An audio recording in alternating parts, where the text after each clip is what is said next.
Ne mora sad, samo pitam.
Okay, I guess we can formally start. Yeah, it's okay. Hello, everyone, and welcome to the third day of the conference. I could say also a welcome to myself because, shame on me, I've been not present the first 2 days, unfortunately, due to my other obligations. But I'm sure you had an exciting time and fruitful discussions. And hopefully it will be the same today at our panel. And it's really my great pleasure and honor to introduce the panelists. Louis Bonnet, professor from University of Barcelona, who will present first from Catalonia and from Spain a bit. Pedro Costa from University Institute from Lisbon, from Portugal, and his colleague, who is in the audience but wrote the paper together, Ricardo Venancio Lopez, and our dear colleague from region, Jasmina Husanovic, professor from the University of Tuzla from Bosnia and Herzegovina. So my name is Ljiljana Rogaš-Mijatović, for those of you who don't know me. I'm associate professor at the Faculty of Drama Arts here at the University of Arts in Belgrade. So, as usual, 15 minutes per presenter, and I will also say a few words about your presentation, just title, International Cultural Relations from the Perspectives of the Peripheries. And I'm sure that Professor Bonnet will have an exciting presentation because he included also some, it will be a surprise. Okay, please. The floor is yours.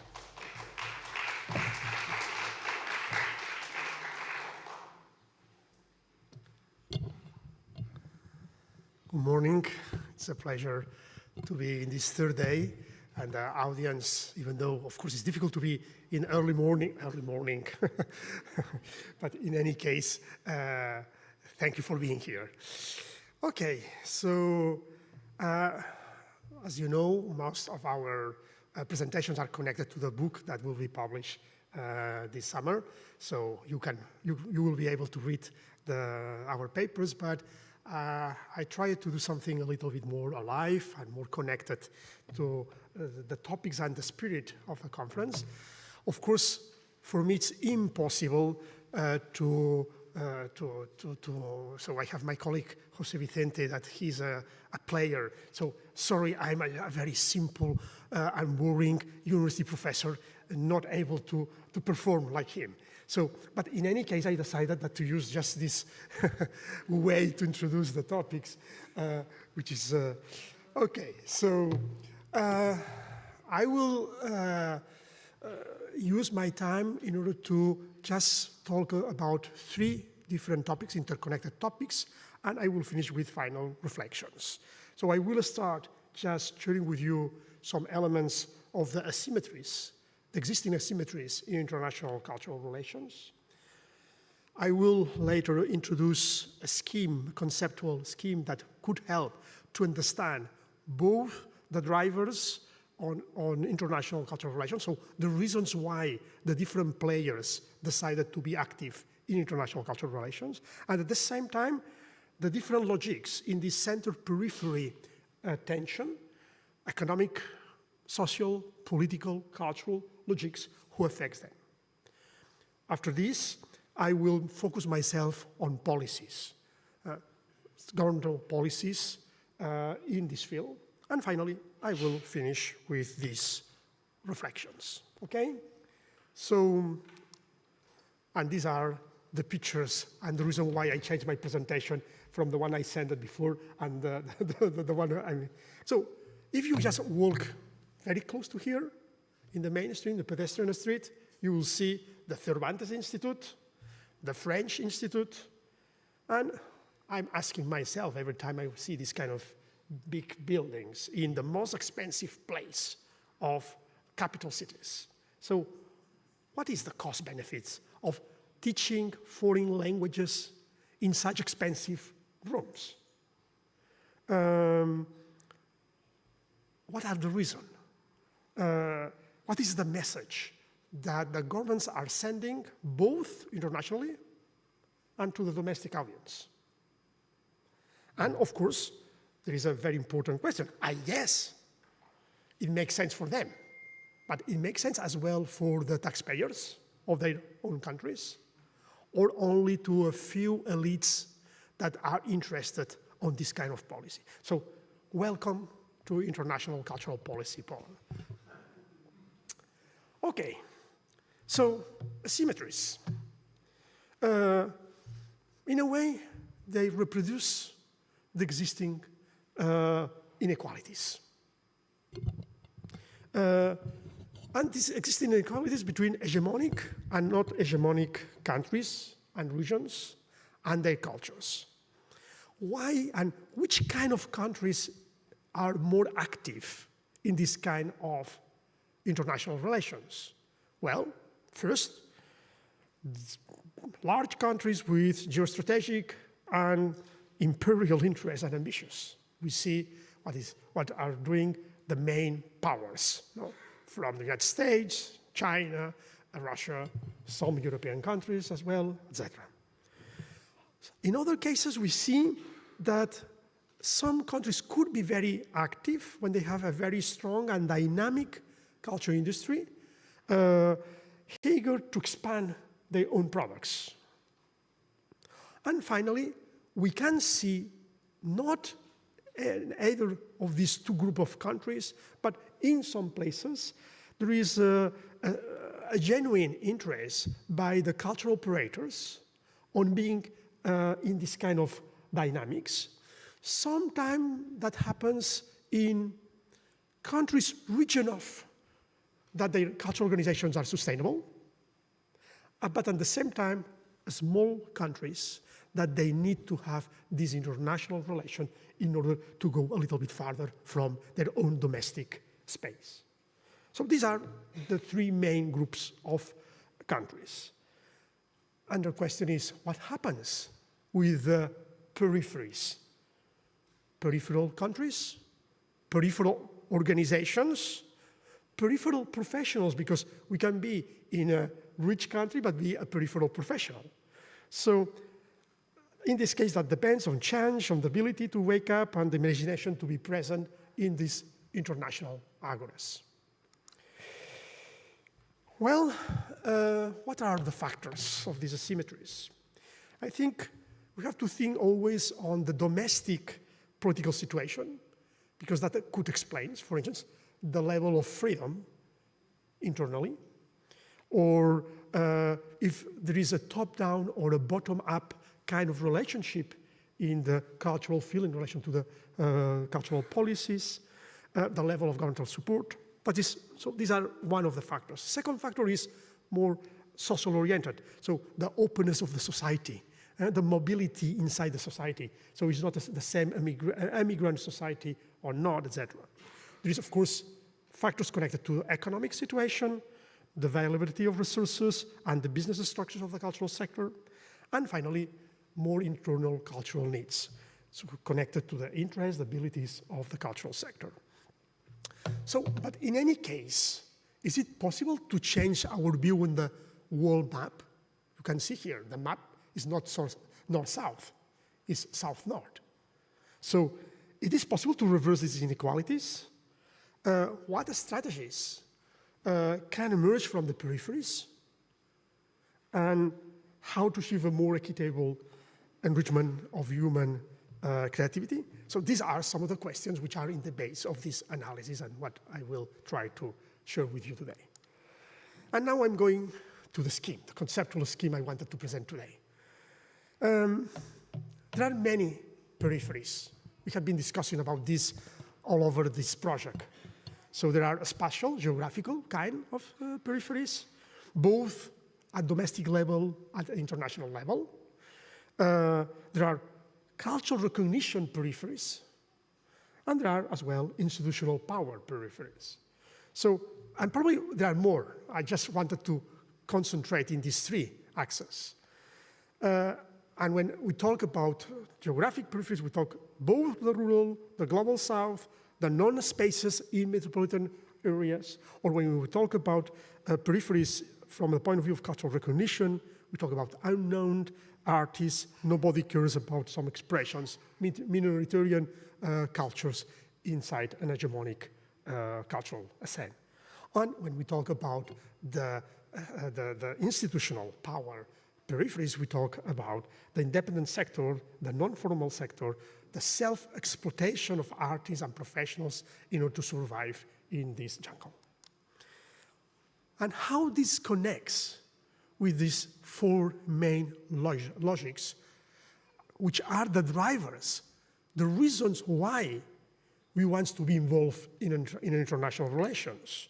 So from an economic point of view, it's clear that maybe being an international project means better economic sustainability, increased funding, being in a higher competition market with benefits and the difficulties of that, the risk.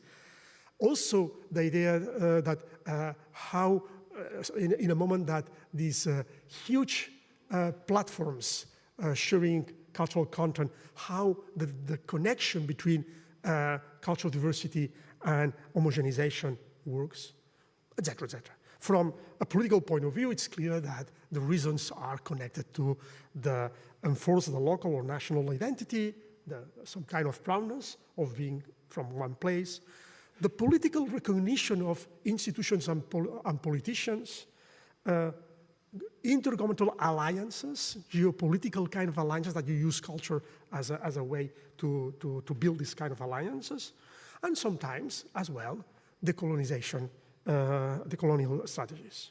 From a cultural point of view, of course, the reasons are much inherent to this logic. So it's cultural innovation, is exchanging with the learning and from others, etc. So now I try to connect, because I see that the time is going on, I try to connect this with policies who tries to support this. I think there are three main objectives.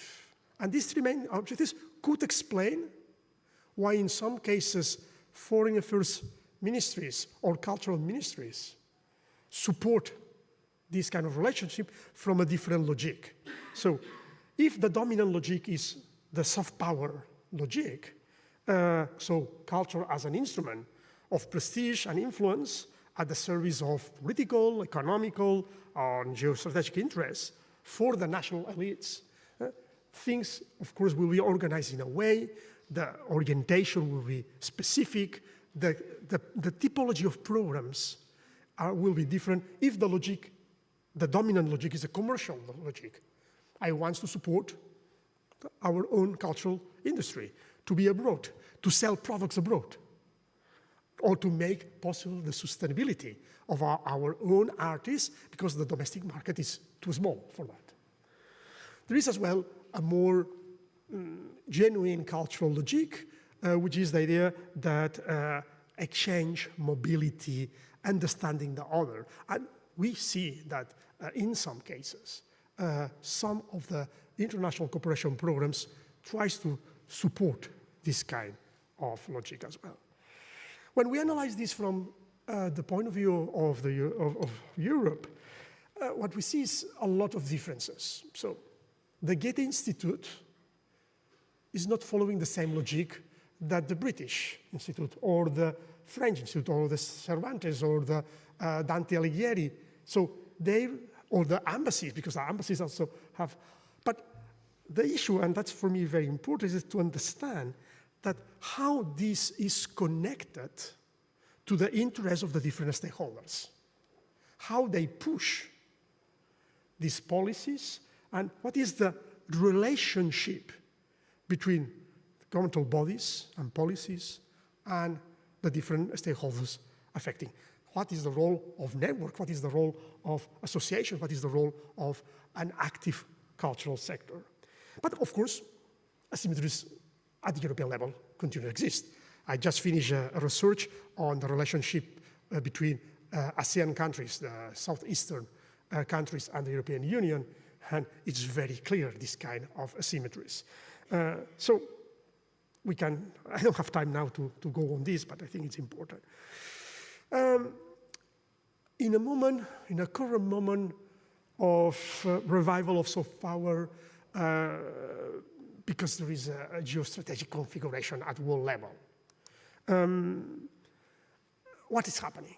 Well, I think all intelligent people in the governmental field and in the political field knows that the loss of the monopoly, the state monopoly on international cultural relations is, I think, is accepted by everyone. But that doesn't mean that when you analyze the programs sometimes and the wishes of the civil servants and the politicians in charge of that at top level, they are not very happy.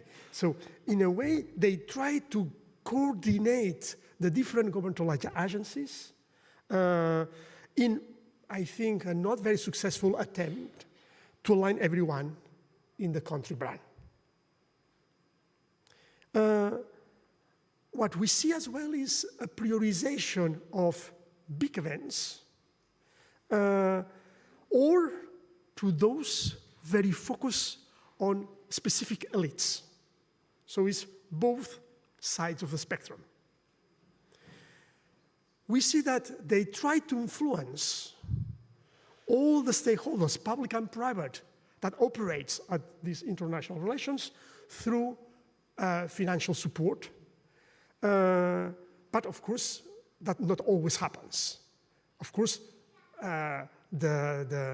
some of the logics of asking for grants are pushing us in their own interest, but not always this is a successful kind of result. Also, we see quite a lot of alliances between the giants of the culture industry and the state interest. Sometimes it's difficult to know to whom is this the interest. And at the same time, we see that there is a maintenance of, I think, outdated instruments, like the traditional bilateral agreements between country A and country B in the field of culture, or, I don't know, twinning cities, you know, these kind of things, or the year from one country in another country. We see that this is not disappearing, even though I'm wondering about the results, the real impact. What happens when we see this from the point of view of the South? It's clear that invisibility, it's clear that structural inequalities, it's so evident. There is the visa problem, which is horrible in the sense that for us it's very easy to go there, for them it's very difficult to come here. So, and I'm trying now to finish. The key question is how to achieve a more equitable enrichment of human creativity through these international cultural relations. It is possible to reverse the current inequalities.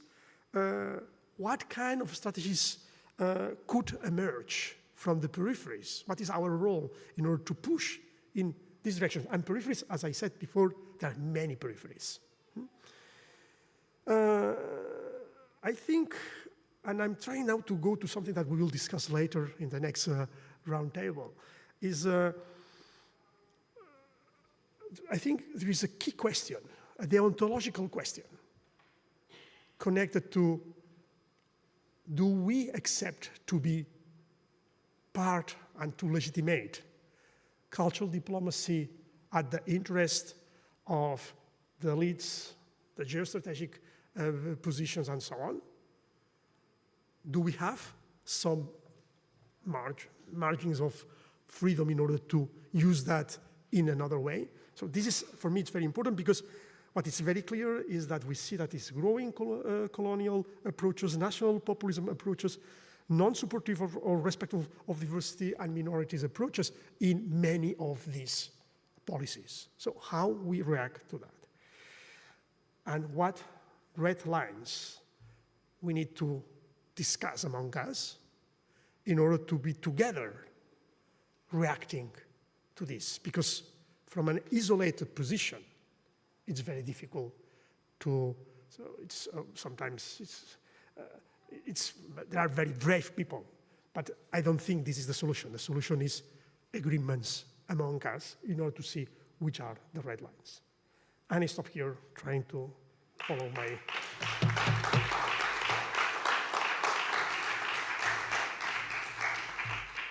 Thank you so much, Professor. I had so many things to write down, and I hope that we will have time for discussion as well. But now we move on immediately to our next presenter, Pedro Costa from Portugal. The title of the presentation is Cultural Policies in the South, Implications for Territorial Policies. So the paper is written in co-authorship with Ricardo Venancio Lopez, but Pedro will present, please. Okay, thank you. Thank you very much. Welcome to this session. Thank you for your presence. We are talking about policies here, cultural policies, but in a specific angle that is to extract something from this project about territorial policies and territorial-oriented or territorial-based cultural policies. In that sense, what we will be doing here today is, in spite of the kind of letter, is completely different there than here, but is, after the introduction, try to just give a little hint about what these southern peripheries can be at the light of what Luis has just said, for instance, and that we've been discussing much in this project, and then try to extract some outcomes of this project, of this Stronger Peripheries project, about the specificities of cultural activity in these southern territories in which we are, trying then to extract some general principles and very general guidelines in terms of territorial policy making in this field of culture, and some it's a little ambitious to call this recommendation, but some hints regarding the EU support to this kind of participatory cultural projects.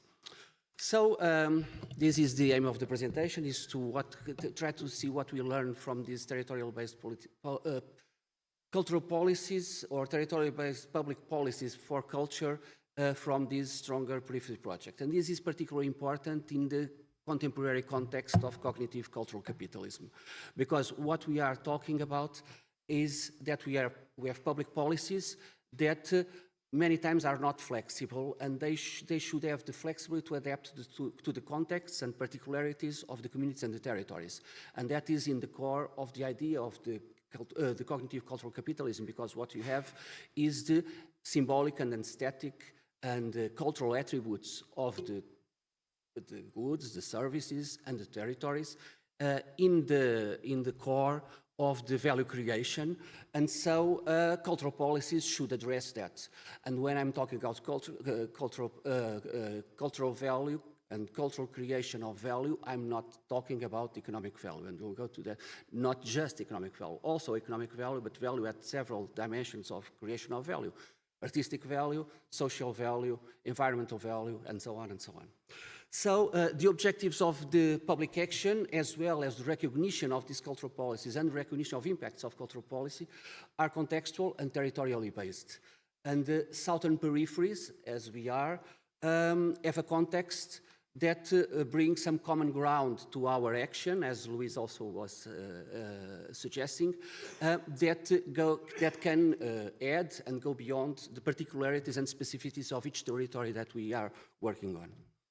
And in that sense, I will not go in detail. We'll talk a little more about this in the paper, but here it's just to contextualize what are you talking when we're talking about these southern peripheries. We have been recurrently discussing along the project what is the south, what means to be south. We are in this intermediate south between north and south, geographical south, reputational south, institutional and power south, as Luis has just said. So we are in this in-between situation, and it's the same in terms in periphery. We are in this between situation in peripherality. And we feel to be part of this intermediate situation and to be seen as it has consequences in terms of policies and in terms of our positioning and the positioning of policymakers. And so we have to address also the idea that the identification of each institution or each stakeholder with or artist or policymaker or whatever, or institution, with a community or territory is complex and based on a continuous process that is built every day. And so this positioning and this identifying as being part of this territory, of this community, of this south, of this periphery, is important point of view for the policy, and the policy that is making at several scales at the same time. So what we have from our practices in these peripheries, more or less stronger, and the provocation of the title of the project, the stronger peripheries, not provocation, but also desire of have stronger peripheries. It was some kind of reaction to these kind of problems that we have in these peripheries. The low density, and the low density can be seen at several levels. Absence of critical mass, critical thresholds in terms of supply or demand of activity, of service, or of social practices. Lack of skills, competencies, at least skills and competencies that we are supposed to have to do things in a certain way, and lack of attractivity to retain human resources, financial resources, to retain the attention and in the communicational circuits and the communicational mechanisms. So for this is fundamental, the network and the seizing, and this is fundamental, this idea of the Southern Coalition in terms of seize the network effects of this, because we gain scale, we gain density, we gain heterogeneity, we gain variety, so we gain the things that are the drivers for match of the high density and for instance, the centers. But we have also high costs related to peripherality, costs in terms of money, in terms of time, and so on. We can see the example of transportation between our different meetings.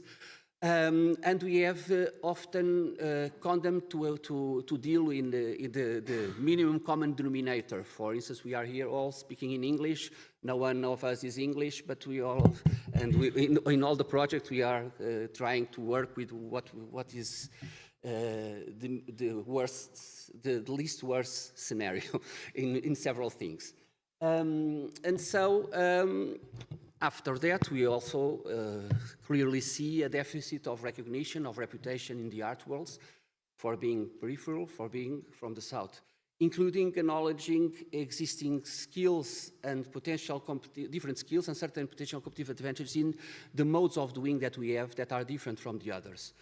This is a relation with time, the informality, the certain kinds of sociability that are many times addressed as a disadvantage, but they are also a potential, as we can see also, and as we've been discussing here. But in terms of recognition of these, they are, of course, generally not well reputed in the art worlds and the functioning, general functioning, or central functioning in the art worlds. And, of course, related to this, as Luis also said, difficulty in entering in cultural circuits, having visibility in the access to mediation and gatekeeping processes that are centralized in the several art worlds. We have lack of competencies, of skills, but also often, not always, but often, lack of ambition and motivation in the own cultural institutions. And there are some kind of accommodation to things, to paternalism regarding audiences that are not used to several things. A certain unawareness that we see here, even with us, with our partners and with us, that we are policymakers, but we don't see that we are policymakers because we have, the others are the responsible also. And so there is some ambition that probably, and motivation that probably you can go further on that. But of course we have a huge potential in the relation with communities and territories. Communities and territories that have specificities, have particularities, and that particularities are fundamental in the cultural cognitive capitalism again, as we have symbolic and aesthetical differentiation aspects that are important. Including the empowerment of what is a community and what is working with a territory versus the usual ways of looking for the standard ideas about what is a community or what is a territory, for instance. but we lack complementary resources to our action, private or public, and there is the huge difficulty in mobilizing additional funding or support mechanisms, as all we know. In spite of that, we have specificities and opportunities to do things differently regarding artistic creation, regarding artistic production, regarding cultural experiencing. I would also say regarding gatekeeping mechanisms. In spite of this is more difficult. So we have different temporalities, stakeholders with different profiles, multiplicity of cultures that can be seized as opportunities and not as disadvantage. By the same token, we have also different kinds of awareness about the potential for action by the diverse stakeholders in this territory. We tend to put all the responsibilities in the policy and the policy makers, but the governance of the system is not just the responsibility of policies. Policies relate with the functioning of all the systems, with our action as citizens, our action as programmers, as artists, as producers, and the things are interacting. And so cultural policies are part of this ecosystem and not the full responsibility in the ecosystem. All of us are actors also in terms of policy. So what do we extract from the, here we were talking about contents that we said. I will talk essentially in these guidelines about processes and about what we can cross in terms of general principles of organization of policies. We are talking about territorial-based policy making, and territorial-based at different scales. And when we talk, that can be national, regional, local, international. When we talk about territorial-based, we talk about embedding the territory and the characteristics of the territory, and so differentiated policies and acknowledge the diversity of contexts that can be seen at the level of the southern peripheries or the sub-peripheries of sub-southern peripheries and their specificities. So first thing, it's always the same, but it's not, but it still needs to be remembered, the importance of the assumption of culture, the importance of culture, and the importance of culture when we compare and when we have other fields for public policy. Culture, not necessarily cultural policy, that is a different thing, is central or must be central in cultural policy, in public policies, particularly in this context of cognitive cultural capitalism that we are at the several levels. Second issue, work with territories and with the communities. This is different of work at the territories or in the territories or in the communities, different from work for the territories and for the communities. And so it's fundamental, and that is a learning that, of course, we have here and the practice that we have in the project. Having mutual dialogues, not afraid of instrumentalization. Of course, all of us in cultural field are afraid and used to many processes of instrumentalization by politicians, by economic drivers of society, even by artists also. But we have instrumentalization, particularly all the rhetorics of creativity, creative economics, and so on and so on. But these also have positive aspects, and art and culture, of course, must be seen and is often forgotten. It's certain, but it should not be forgotten. But as an end of development. But at the same time, culture is fundamental to promote the other dimensions of sustainable development. Culture fosters social inclusion, culture forces expresses of identities, culture enhances economic development, tourist attraction, and so on. All of this is also important. But we have to balance the two things, and we have to enter in this dialogue without fear of instrumentalization, but know what our position and address it. Then the focus in transversal articulations. All of you that are involved in policies and in politics are aware of this. The permanent need of intersectoral articulation, culture with education, culture with economics, culture with social, culture with ecology, and so on and so on. Interinstitutional and multi-scale articulation, the local with the regional, the European levels, and so on, and the different institutions at the same level, and different institutions, and different municipalities, different metropolitan areas, and so on and so on. And also the governance in wider terms, public, private, and other forms of governance and regulation mechanisms that we have that are dealing with the artistic systems and economic systems. Then a continuous management of the different interests and conflicts. it's natural that people have that cultural agents, economic agents have different rationalities and different interests, even if theory many times do not acknowledge that. But it's natural, and they are legitimate, most of them at least. And the idea is that the management of these tensions is the fundamental in terms of policies, and the different stakeholders, the way we can manage and the relations of power between these stakeholders. And of course also the tensions in the territories when we have it. For instance, cultural activities have huge externalities, positive externalities for some agents and negative externalities for other agents. For instance, tourism or other kind of, or a performing arts concert in the middle of the city have positive and negative impacts for many people in the city. We tend to oversee the positive aspects regarding the negative, and I think it's also a huge importance in policy. But this management of interest is a key thing in the policy making that we should not forget. We are talking about specificity, about the periphery that we are, the south that we are, a knowledge complexity of these identities that we are addressing, that we are, and the multiplicity of societies that we have at the core of this is fundamental, of course.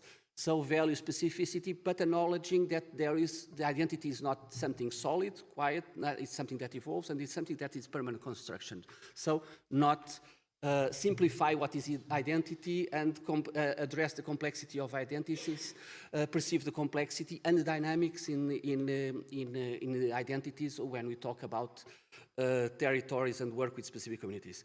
And here, a discussion that we had recurrently in the project during these years is what is this kind of community?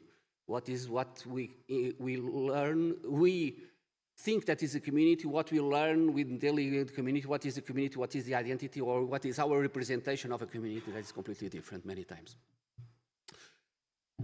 The attention to the symbolic sphere, of course, and territorial reputation. The policies and the cultural policies and other policies are intimately related to the territory and the image of the territory, the reputation, the branding also of the territory.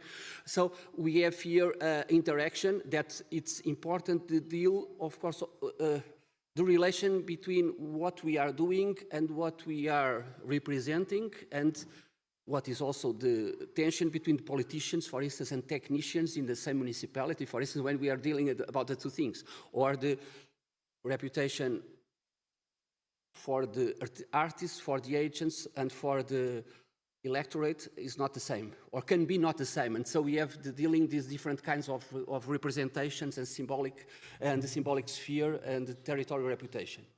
Of course, and also all the things addressed to territorial marketing and so on.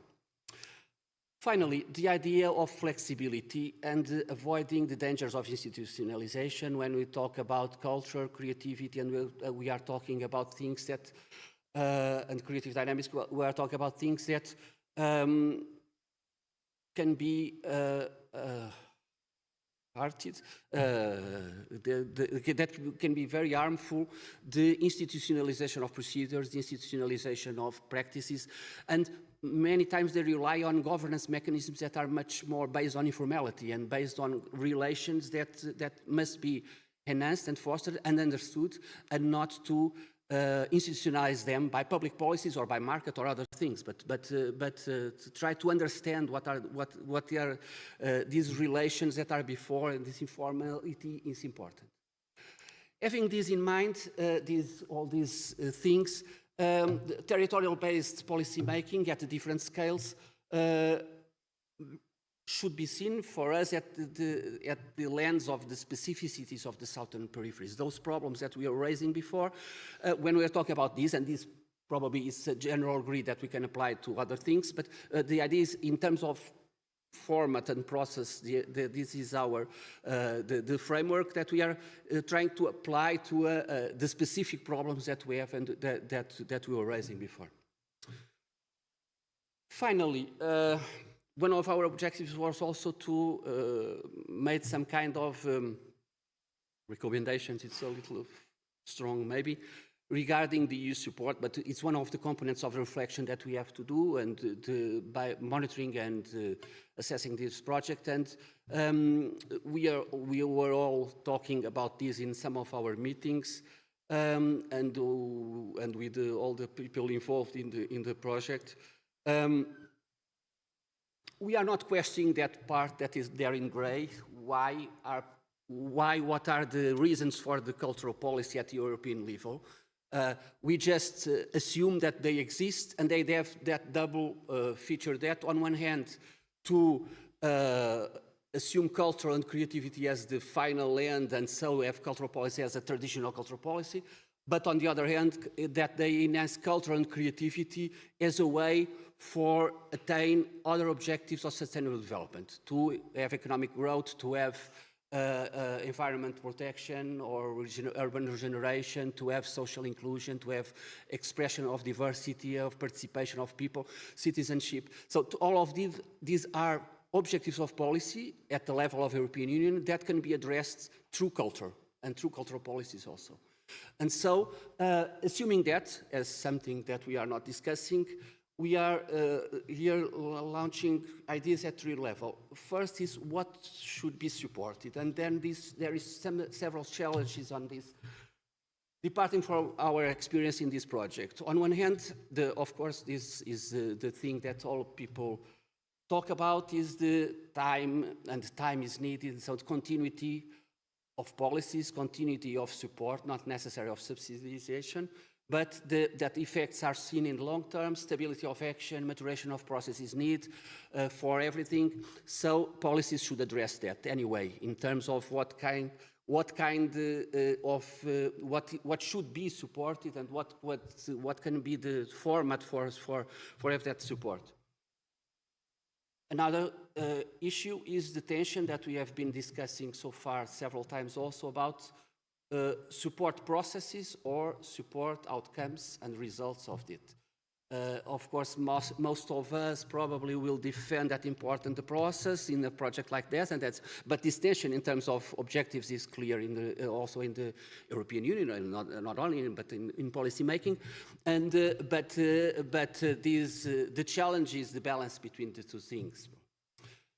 Then another thing that raised as important in this project is this idea of that particularly in some countries, and we talked about this yesterday also,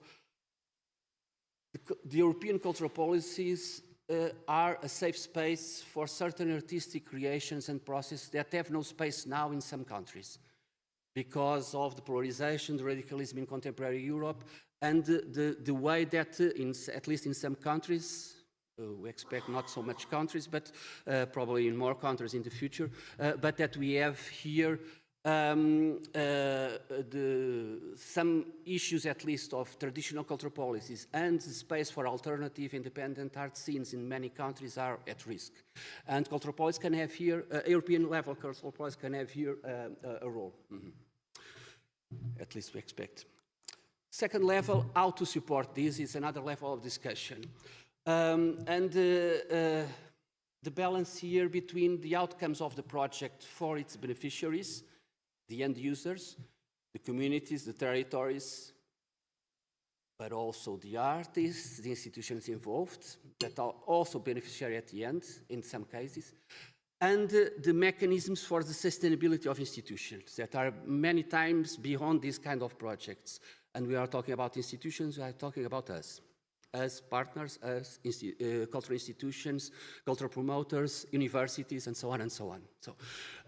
So, this implies to reflect about how to assess the results of a project, the outcomes, not the inputs, the outcomes that we have, the outputs, other logics for monitoring and to have the results assessments, and to, I would stress this, to avoid the habituation, the dependence of the promoting institutions of this kind of funding.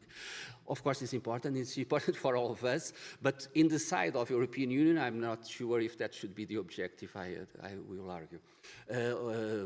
Even if of course, it's important, it's to explain why it's important our presence here in the middle, and what are you doing, and what the added value of having us here in the middle in this relation. This support probably should be targeted to its end users and not be used in terms of feed structures and parallel service. And when I'm talking about this, I'm not talking specifically about our institutions, but I'm talking about the use that our institution and the regulation and so on make us spend the money. Well, we were talking about this, for instance, parallelly with Fanny, for instance, outside the conference. But the money that we spend on travels or on meals and so on during these projects, and the way it, and even ethically, the way it should be taught when related to the end users of the projects. I'm finishing.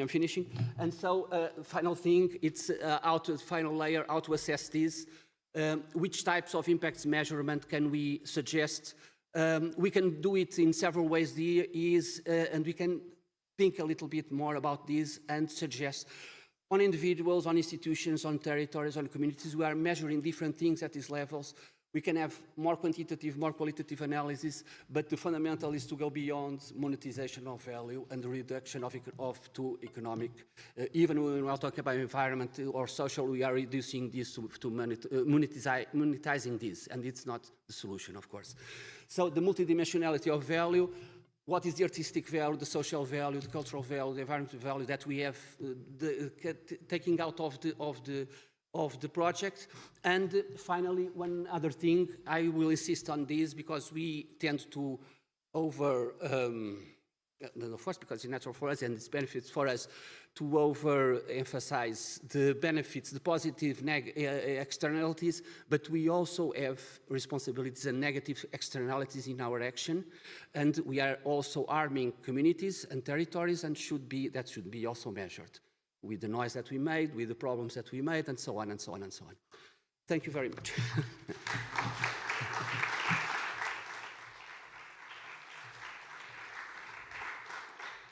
Thank you so much. The long applause means that it took a bit over 15 minutes, but it was worthwhile. Thank you so much. And now finally, Jasmina Husanovic, our dear colleague from the University of Tuzla, with the title Decolonial Approaches to Cultural Production in Bosnia and Herzegovina, Production of Possibilities for Participatory Democratic Practice. Please. Thank you. Thank you.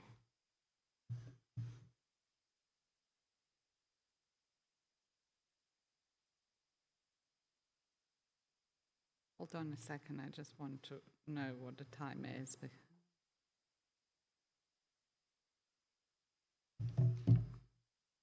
Okay, I'm really pleased to be here with you today, and I feel most grateful for the invitation to share some of my thoughts on my work, which is basically about emancipatory politics at the intersection between art, academia, and activism. I think that perhaps in some way my presentation maybe belonged yesterday better in terms of themes that I'm going to tackle, but I also sort of reoriented it a little bit in order to kind of also reflect on some things that were mentioned yesterday. So I'd like to kind of continue some dialogues that we have. So basically, I have been looking for many years how the politics of hope at these intersections oscillates between witnessing to trauma and loss, and on the other hand, the languages and politics of hope, solidarity, social justice, whilst resisting dystopic scenarios and structural violence in Bosnia and Herzegovina and in the region, which perhaps could be best explained through the concept like Mbembe's concept of necropolitics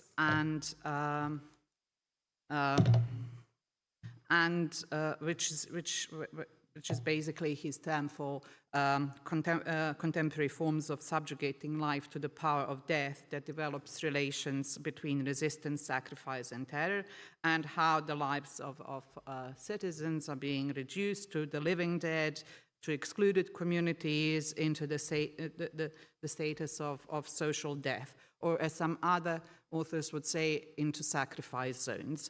On the other hand, also the concept of cannibal capitalism, which I find by Nancy Fraser, which is about the current moment that we are living in, where capitalism in its neoliberal phase basically devours, like a cannibal, democracy, care, and the planet and people. So these are, and she explores how democracy, care, the planet, and the people are being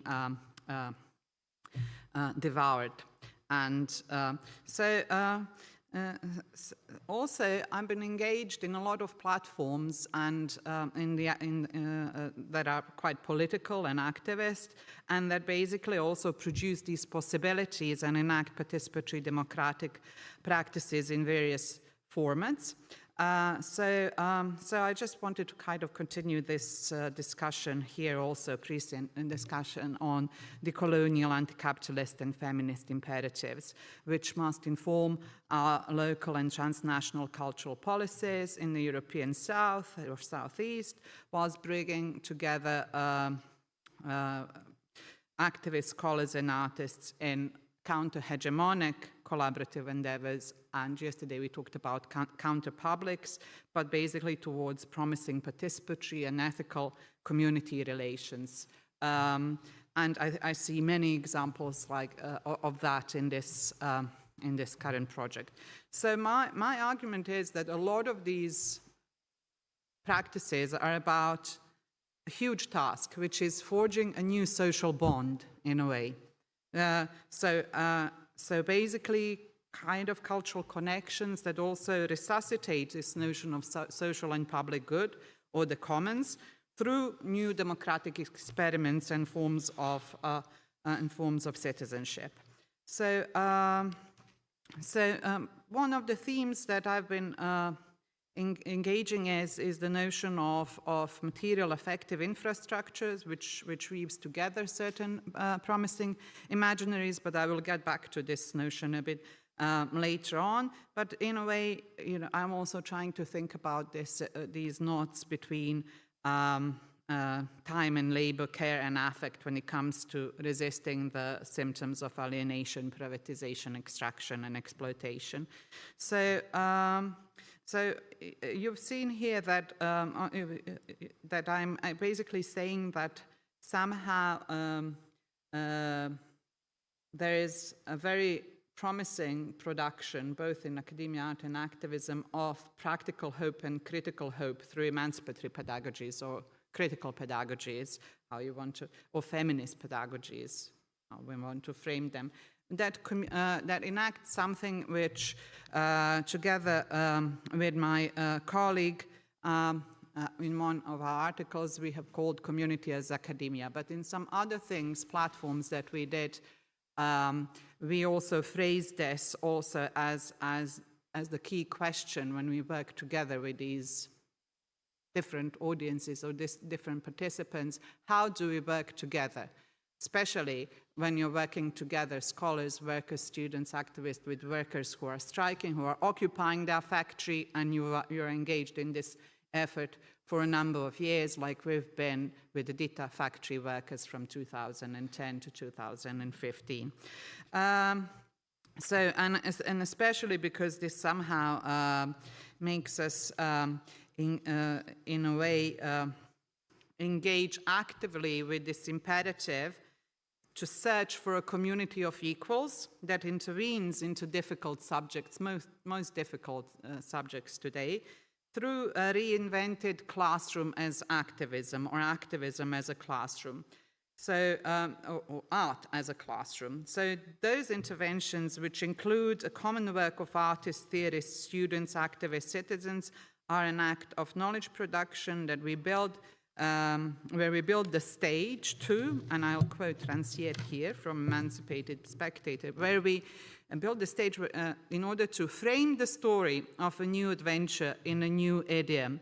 The effect of idiom cannot be anticipated. It calls for spectators who are active interpreters, who render their own translation, who appropriate the story for themselves, and who ultimately make their own story out of it. What has to be done is a work of translation, showing how empirical stories and philosophical discourses translate each other. Producing a new knowledge meant inventing the idiomatic form that would make translation possible, end of quote. So in a way, it is, when we deal with most difficult losses and traumas that this region, former Yugoslavia, has been through, it is also about how can we at the same time testify collectively to the potentiality of a promising politics, whilst pulling on these different strands of academic, cultural, activist, artistic production, who share underneath a common pedagogy, and through their attempt to somehow give creative ability to the loss, to huge loss, huge catastrophes when it comes to post-war, post-socialist transition, and trying to somehow see where, how to have emancipatory politics and where the subject of this emancipatory politics appears and how.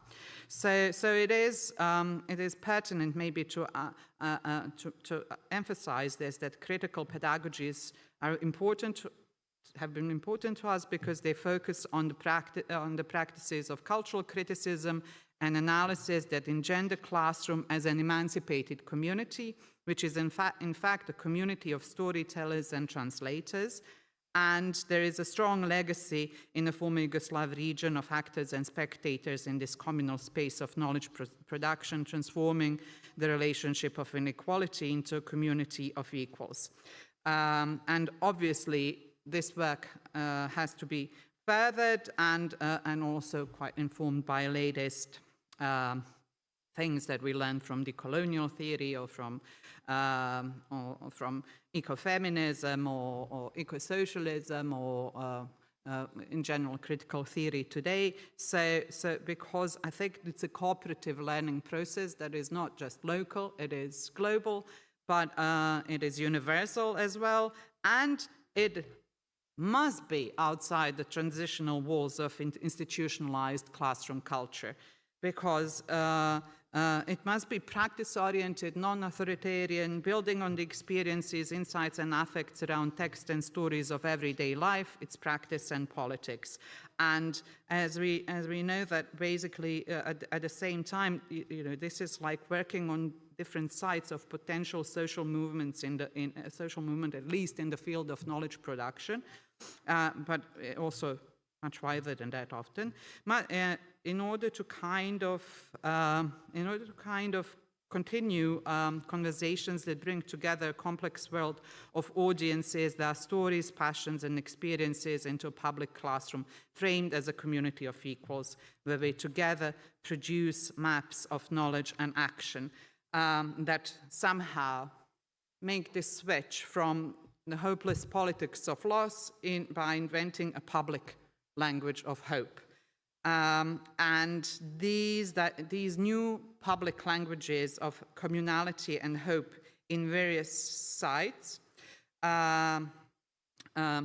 is something that led me to perhaps here mention one particular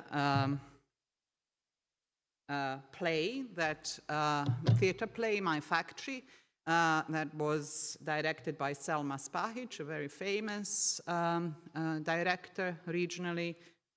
She works also regionally, but she did this play in the Bosnian National Theatre in Zenica in 2017, and it's a fantastic play that talks about basically about what happened to Zenica and the key factory around which the whole city was built, the steel factory that was destroyed during the war and then bought by ArcelorMittal, and then basically both the life and the pre-war socialist life and somehow the post-war death of Zenica as a city is connected to these topics. And the play itself was based on the intimate monography by a famous Bosnian author, Seledin Avdic, My Factory, but it also engaged actors and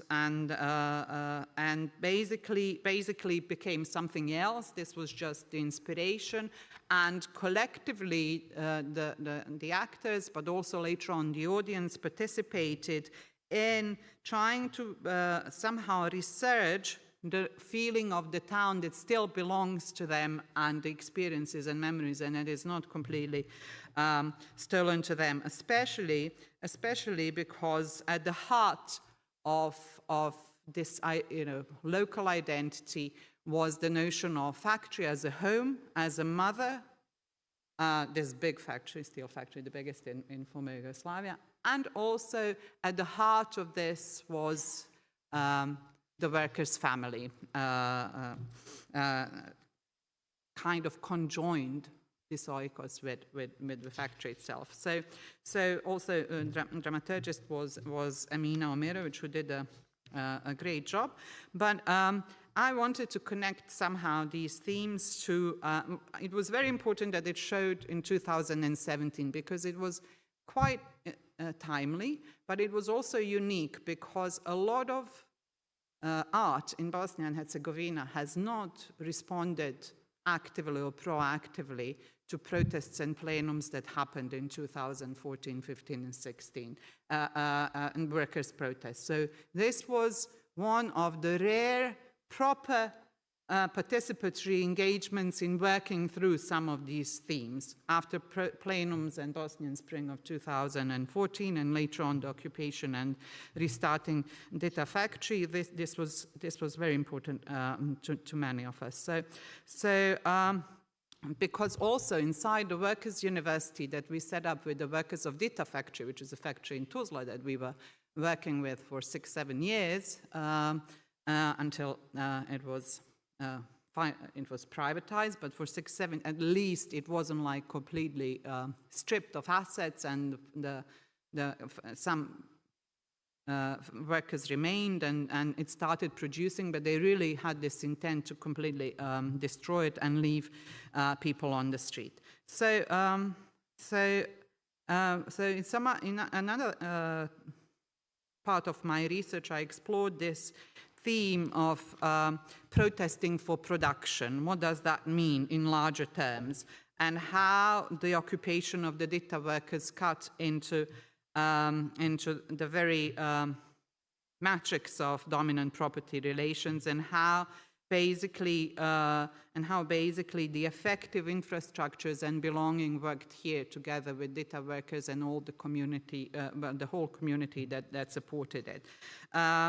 And especially this question is pertinent: to whom does the factory belong? But we can ask this question: to whom does this belong? Whose property is this? That is really cutting into the trinity between culture, economy, politics by reclaiming, fiercely reclaiming unbribable, effective infrastructure which is socially owned. Not to, it's already 15 minutes, so not to go too much into other theoretical stuff, I wanted to say that in thinking about these affective compositions and affective and desire for the social good against the antisocial logic of capitalism, its constitutive death drive, I found inspiration in decolonial thought of Denise Ferreira de Silva, or Fred Moten and Stefano Harney, who talk about undercommons, etc., and which somehow underwrite or shadow the common. But also there is a great author, Angela Mitropoulos, who talks about the notion of infrastructure and what it basically means, and these connections, relationalities between us. And I'll end with her quote, which is: "Infrastructure, after all, is about how worlds are made, how forms of life are sustained and made viable. To think of politics as infrastructural is to set aside questions of subjectivity, identity, demands, promises, rights, and contracts, and instead to render visible the presumptions that the knots of attachment, adherence, care, or fondness have already tied by nature or supposedly incontestable forms of connection such as kinship, race, money, sexuality, nation, and so on. So the materialities of infrastructure render it the most pertinent political question there is. Everything else is a distraction. So infrastructure is the undercommons, neither the skilled virtuosity of the artisan, nor the regal damask, nor the jacquard loom that replaced, reproduced, and democratized them, but the weave. So it's the weave.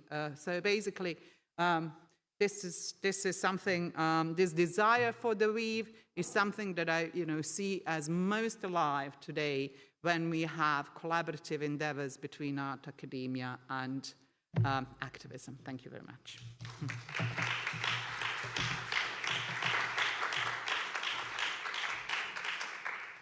There was some other, I had this, but I forgot. So there are some photos from the play. That was really a cathartic experience and still is for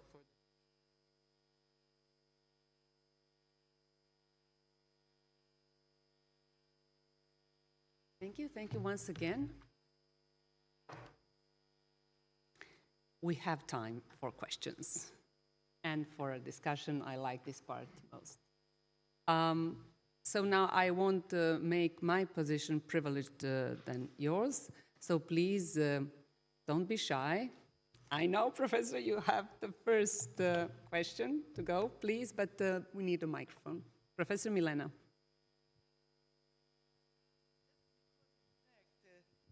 Okay. Liliana and me recently have finished a text, which is now under reviewing, about citizens' diplomacy, in fact, how to complement all the lacks and everything of cultural diplomacy. So both of you have done very inspirational I would say I think for both of us. For example, when Pedro was speaking about the deficit of recognition, that is something that we try to see, and that is something I would like that maybe we can discuss here with practitioners. UNESCO had tried with Convention 2005 to offer instruments, which is called Convention, 2005, preferential treatment.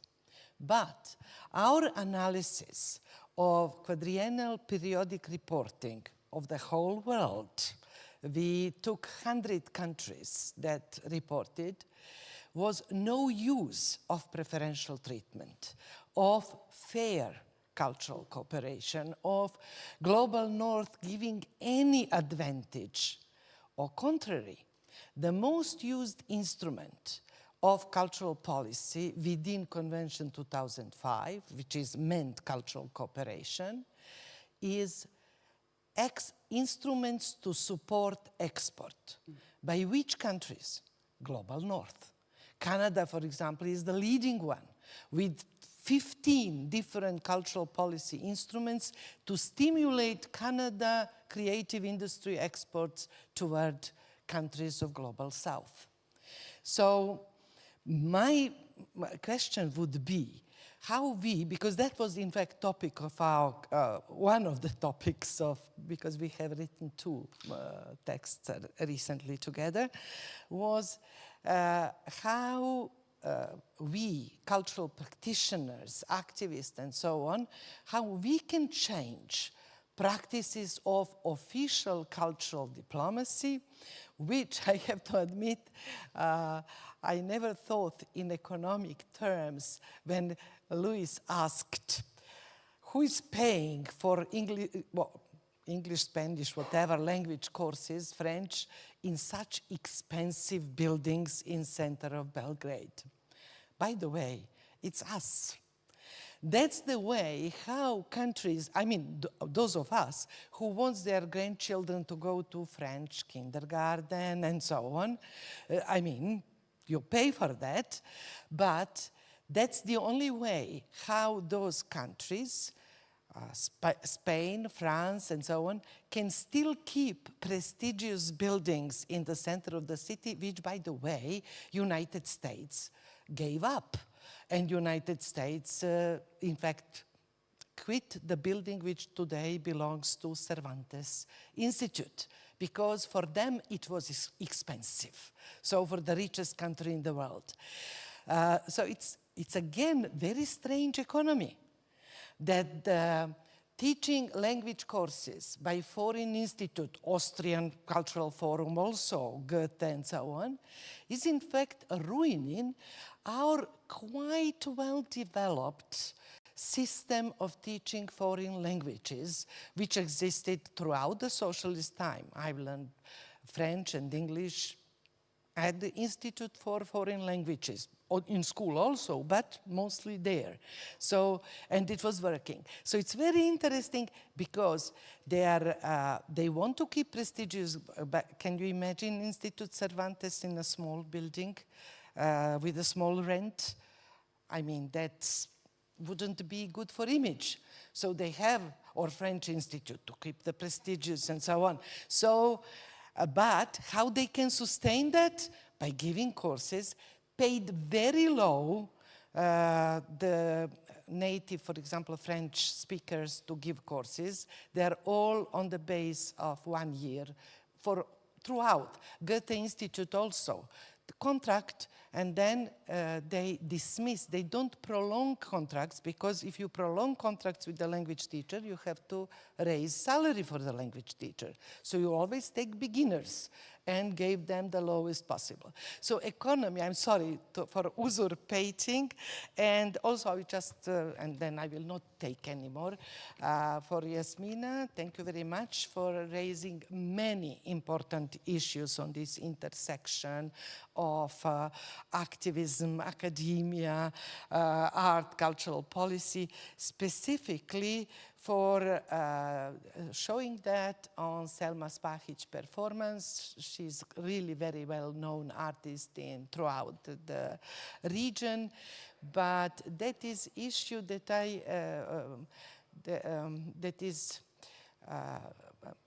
artists are probably the only force throughout the region, in all of our societies, that are, at least through their artistic work, reminding on what used to be position of the labor class, what used to be self-governance.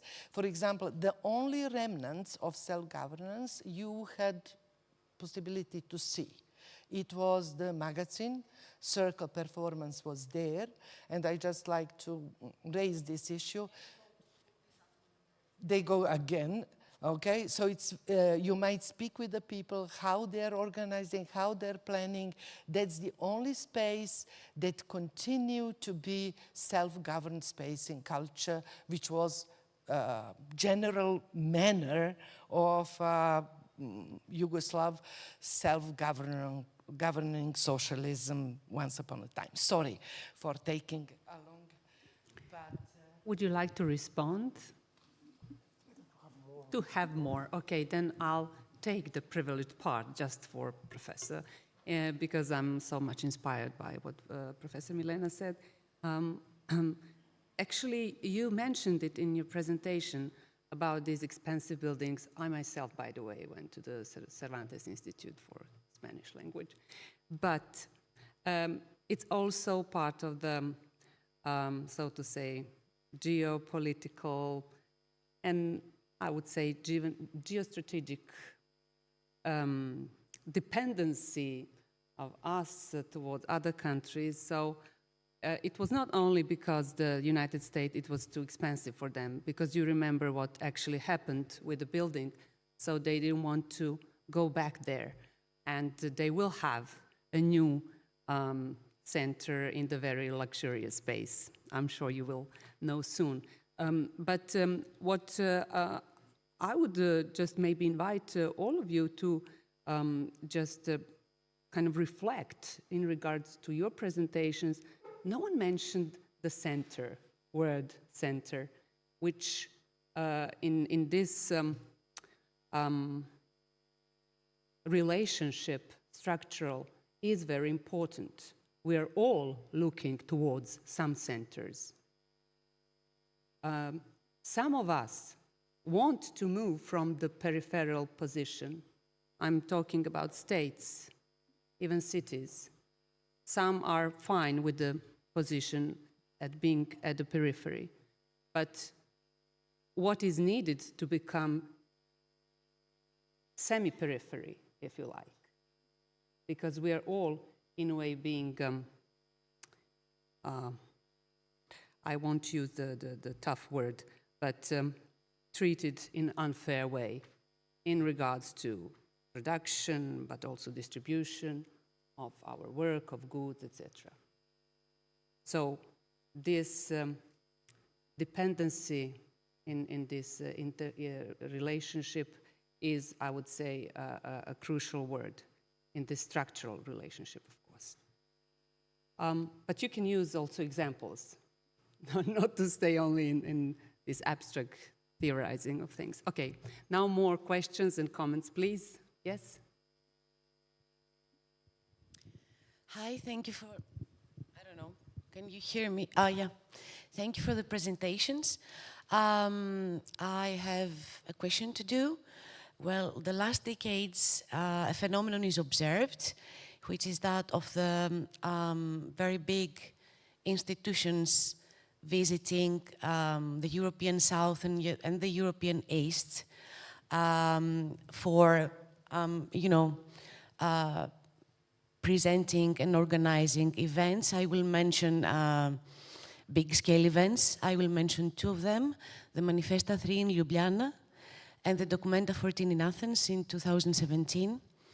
So I would like to know what is your opinion about that? I mean, how could Peripheries respond to that?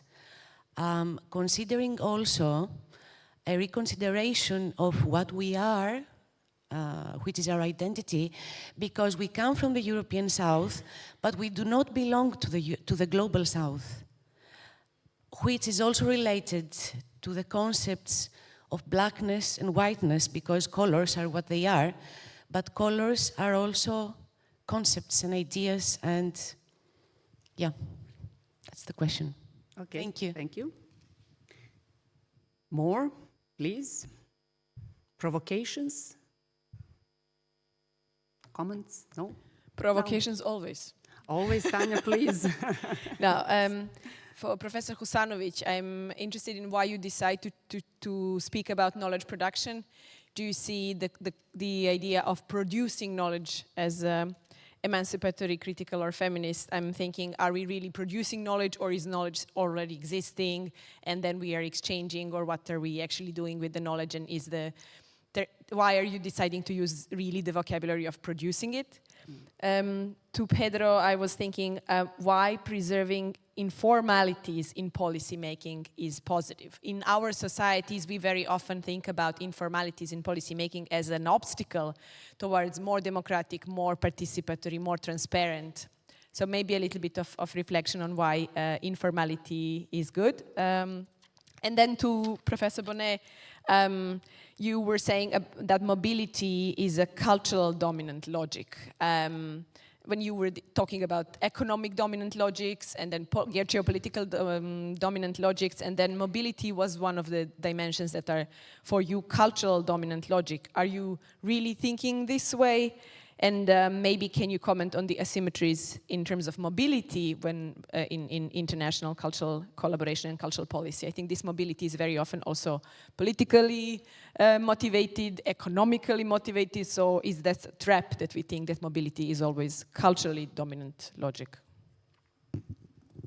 Thank you so much. Is this enough questions now that you can respond? Okay, I'll move there.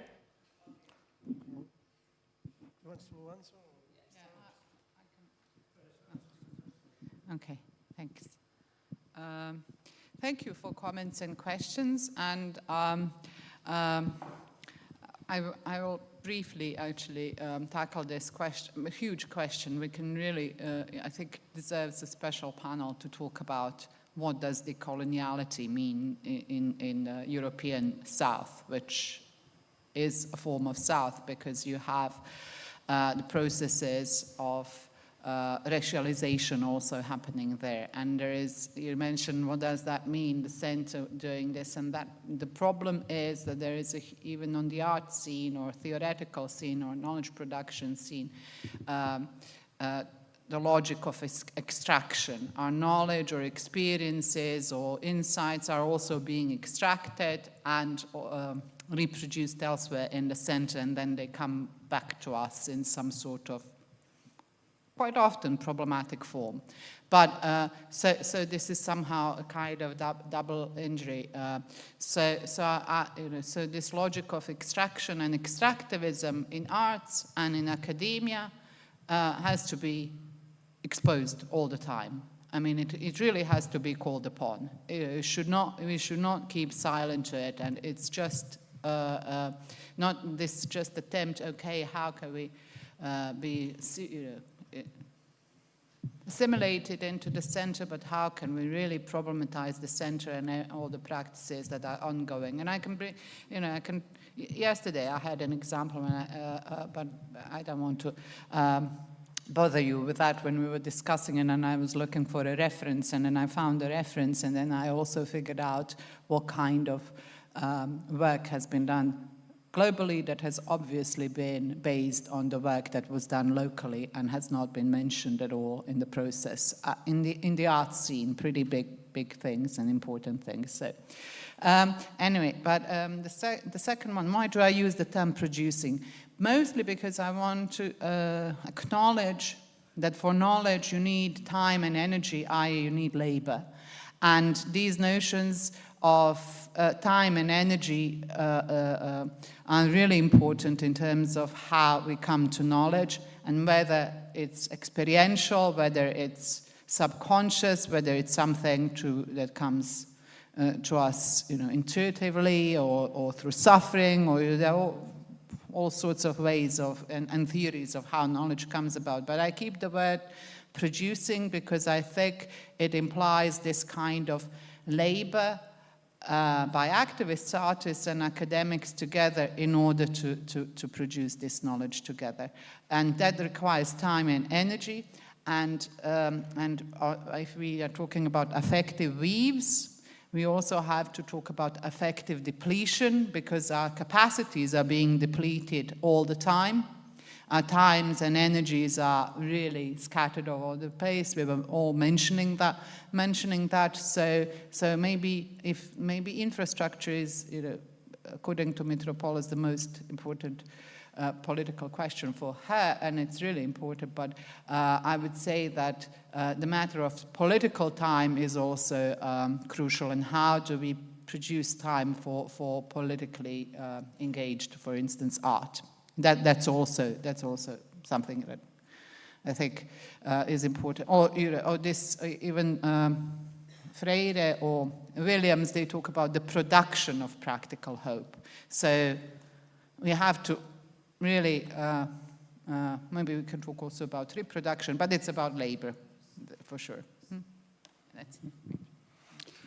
Okay, thank you very much for the questions. I'll try to tackle several things, but the first, the question of the deficit in the recognition and the preferential treatment. Let me be an economist on this, in terms of more orthodox, in terms of if the preferential treatment is not working and the incentives are not working, I would argue that, particularly for our situation, it would be important to establish other kind of restriction or incentives in terms of political instruments. That is to establish quotas, for instance, at the European level, for instance, for a Southern coalition, or for addressing the South or the East or wherever, or what specificities, to establish specific calls for that. At a national level, if we are regions that are not able to surpass that deficit of recognition, or artistic practices or kinds of artistic practices, to have specific calls for that, at least temporary, in order to recover that. Because I think effectively the incentives would go to the mechanism that was also said, that the center goes to the periphery and the center extracts, enhances extractivism at all. So I would argue in that more economic direction, but as another kind of restriction more than an incentive in that case. Regarding the centers, and the centers, we had that huge discussion in the first conference in Lisbon about the centers and the peripheries. We are not tackling this here. I don't know if Richard would want to talk about this later also. But we have here, we want to be the center, or some of us want to be the center, and that a mechanism regarding the way to achieve the center, or some kind of centrality, but we also want not to be the center, and not to be the center, to be the periphery, particularly in artistic or in some kinds of cultural work and some artistic fields, is an advantage and can be an advantage, not just because we are a periphery, but to be different and to be and to stay with all the difference as competitive advantage. So this tension between becoming center or not becoming center is something that, and our intermediate. That's why I was saying that our intermediate position, not being north or being south, not being center, not being periphery, could be an advantage also, and could be addressed as a target for public policies, because we are not, there are policies for the peripheries, there are policies, or no need of policies for the center, but maybe we need addressing specific fringes or specific or temporary or wherever things for this intermediate space. Margins are inactive, and are an active resource that is explored economically and symbolically and artistically by the artistic processes, and that is important, and that's interesting, and that is a way of doing it, and it can also be forced by policies. But I think the intermediate situation is not quite addressed by the policies, and that can be something that our Southern Coalition could advocate the importance of the effect of the network on that. And so that's why this dichotomy between north, south, black, white, and so on, it's not so, you are completely right, it's not enough.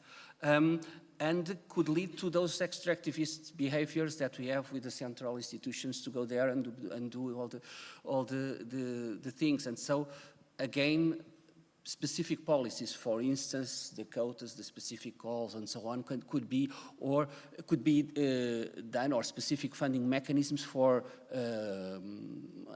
areas or regions with certain specificities, again, should be addressed.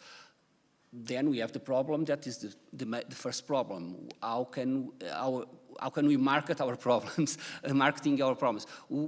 How can we, not just our reputation as South and periphery and cultural agents in the South and the periphery, but why is our problem in the periphery different from the others? And why it must be addressed in terms of public policies? That, I think, is the challenge in terms of convincing the funders and the public policies.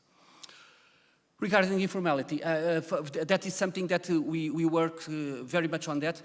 Informality can be advantage. Formality can be an advantage, for instance, in the market labor and so on, and for in market labor, or for all these buildings that we have here, and we are cultural agents as we could. But informality can be an opportunity also, and can be the way of things happen, because if we don't have certain level of informality, many cultural activities, and I would risk half of the creativity in many cities would disappear, because it happens in cities that have no license, that have no access for disabilities, that have no extinctor for fire, that have all those things. If we be strict in the formality in terms of public policy, and that is a problem for public policy, or in terms of marketing, entering the market, those activities, we just kill the activities, we just kill the creativity. So the level of informality is fundamental for the existence of alternative and independent art scenes. Of course, with this, I'm not legitimating at all that we should not have decent salaries, or that we should have flexibility in the labor market. It's a completely different thing. But it's needs informality because there are many governance mechanisms in which the cultural activities are relying that are not the market and public policies, much more in relations, intimate relations between people, informal trade between people that are fundamental for the existence of the things. Well, I agree with most of what you said, so I will try not to repeat. But I think that all of us, we are at the same time in hegemonic and not hegemonic positions. And we use this. And this is a game. And we have to accept, in a way, that there is an hypocritical position. So we kind of, and that's why I think this dichotomy between global north, global south is not enough rich to express all the behaviors, the existing behaviors and the contradictions that all of us, we have. I think when you realize that you are not only in the center, but you are as well in a periphery, this is a wonderful way to start understanding the others, creating empathic alliances, self-criticizing your own position, accepting that we are part of the dominant culture, and we are part of the elites in many ways. I think it's important because, of course, we can easily be just or in a very uncritical position because I'm a minority, I'm part of a minority, and this is very easy to be uncritical. Or, and I think, of course, we have to criticize the misuse of, for example, the 2005 UNESCO Convention by some of the countries who push for that, because Canada and France were the leading countries at this very moment. But of course, this is part of the contradiction. So for me, the most important thing is try not to repeat what we criticize. For instance, I see some of my former students developing satellite festivals in other parts of the world. So they started with a very innovative festival in Barcelona, and some years later, they received the possibility to do something in Sao Paulo, in Buenos Aires, and for them, this is okay, it's normal, it's a possibility, why not? And they act in a way following this neoliberal logic. So when I first talk about the three logics, the geostrategic logic, the commercial export kind of logic, and the genuine cultural logic, I knew very well that the last one is the weakest one. But in any case, I wanted to underline that for many cultural operators, this is the real reason for being involved in cultural cooperation, even though this is the weakest reason, okay? But I think we need, in any case, to be able to understand our own contradictions, and from our own contradictions, try to build a better world. And that's, I think, the kind of good practice and example that a project like A Stronger Peripheries is giving us. The possibility to reflect from the peripheries, understanding that we are not only peripheries, we are also part of the center of the hegemonic culture. And that is, I think, be aware of this contradiction is the starting point for trying to do things a little bit better.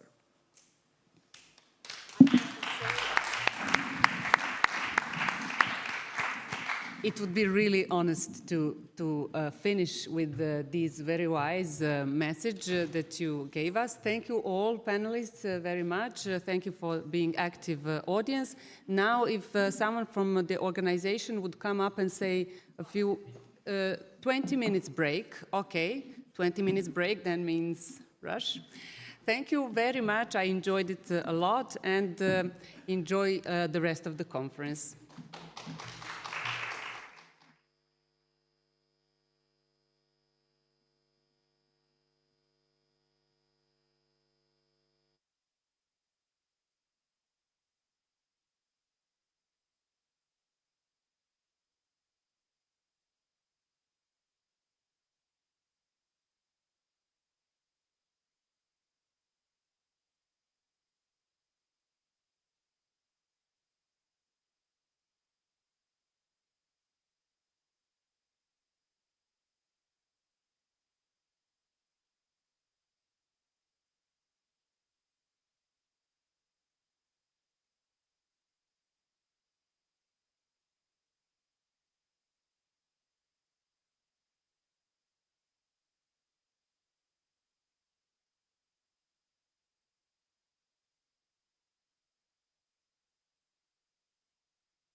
Okay, good morning. We start again.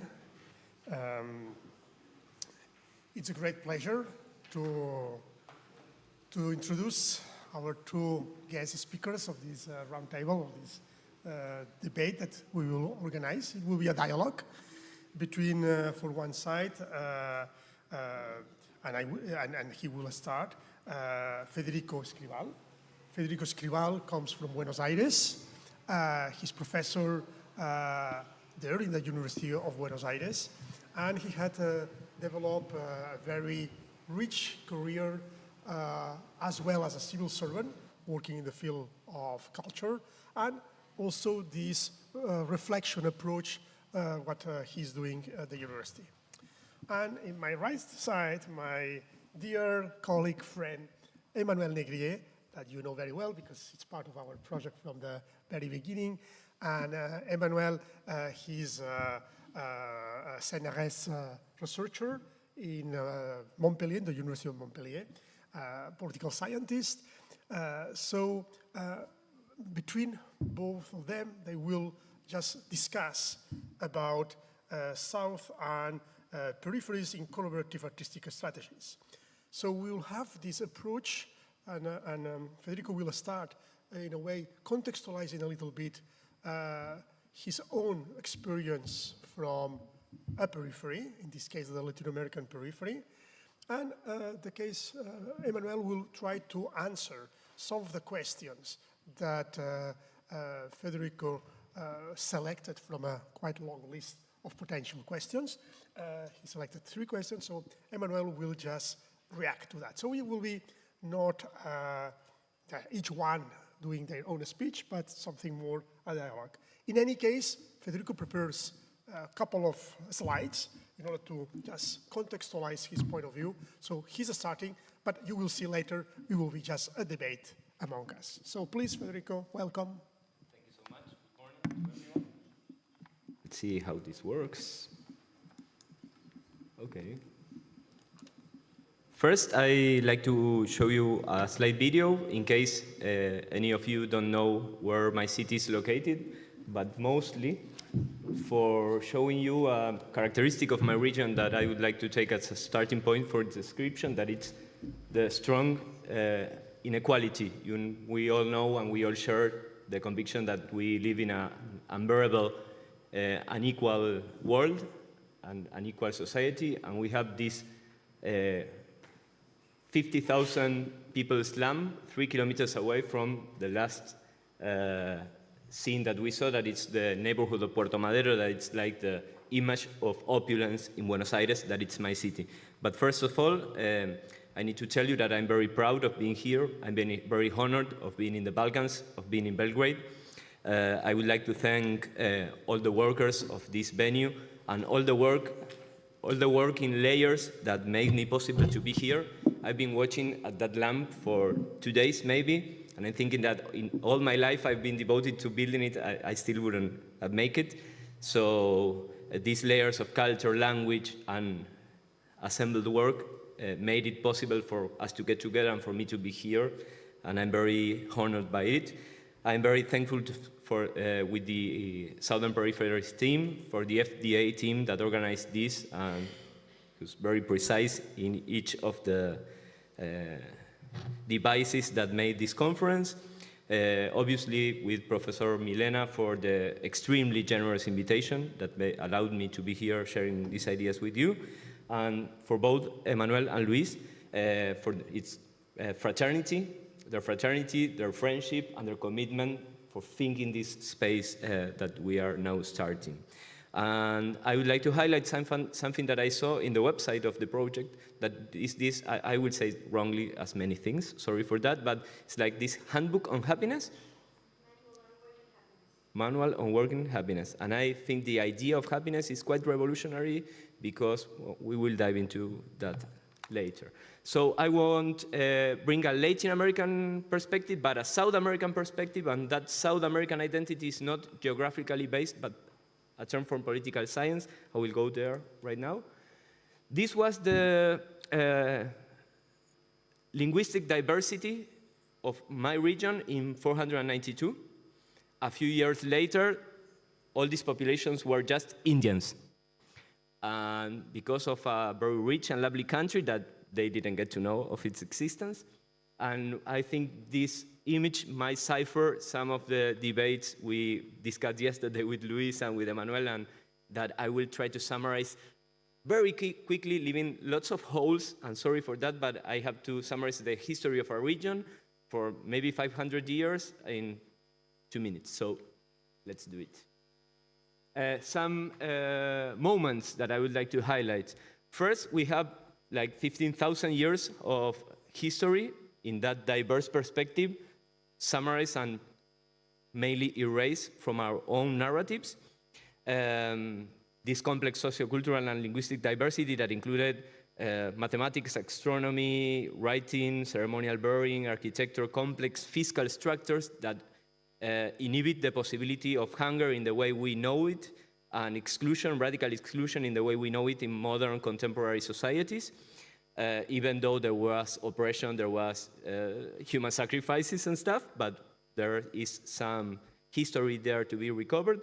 Then the colonial intervention, the colonial trauma, this idea of the discovery of America, that it's very Western-based because we were already there, not to be discovered, and there were Viking settlements in the north of America, so the idea of America was not that unknown to be discovered, but it's more a political invention of the discovery. The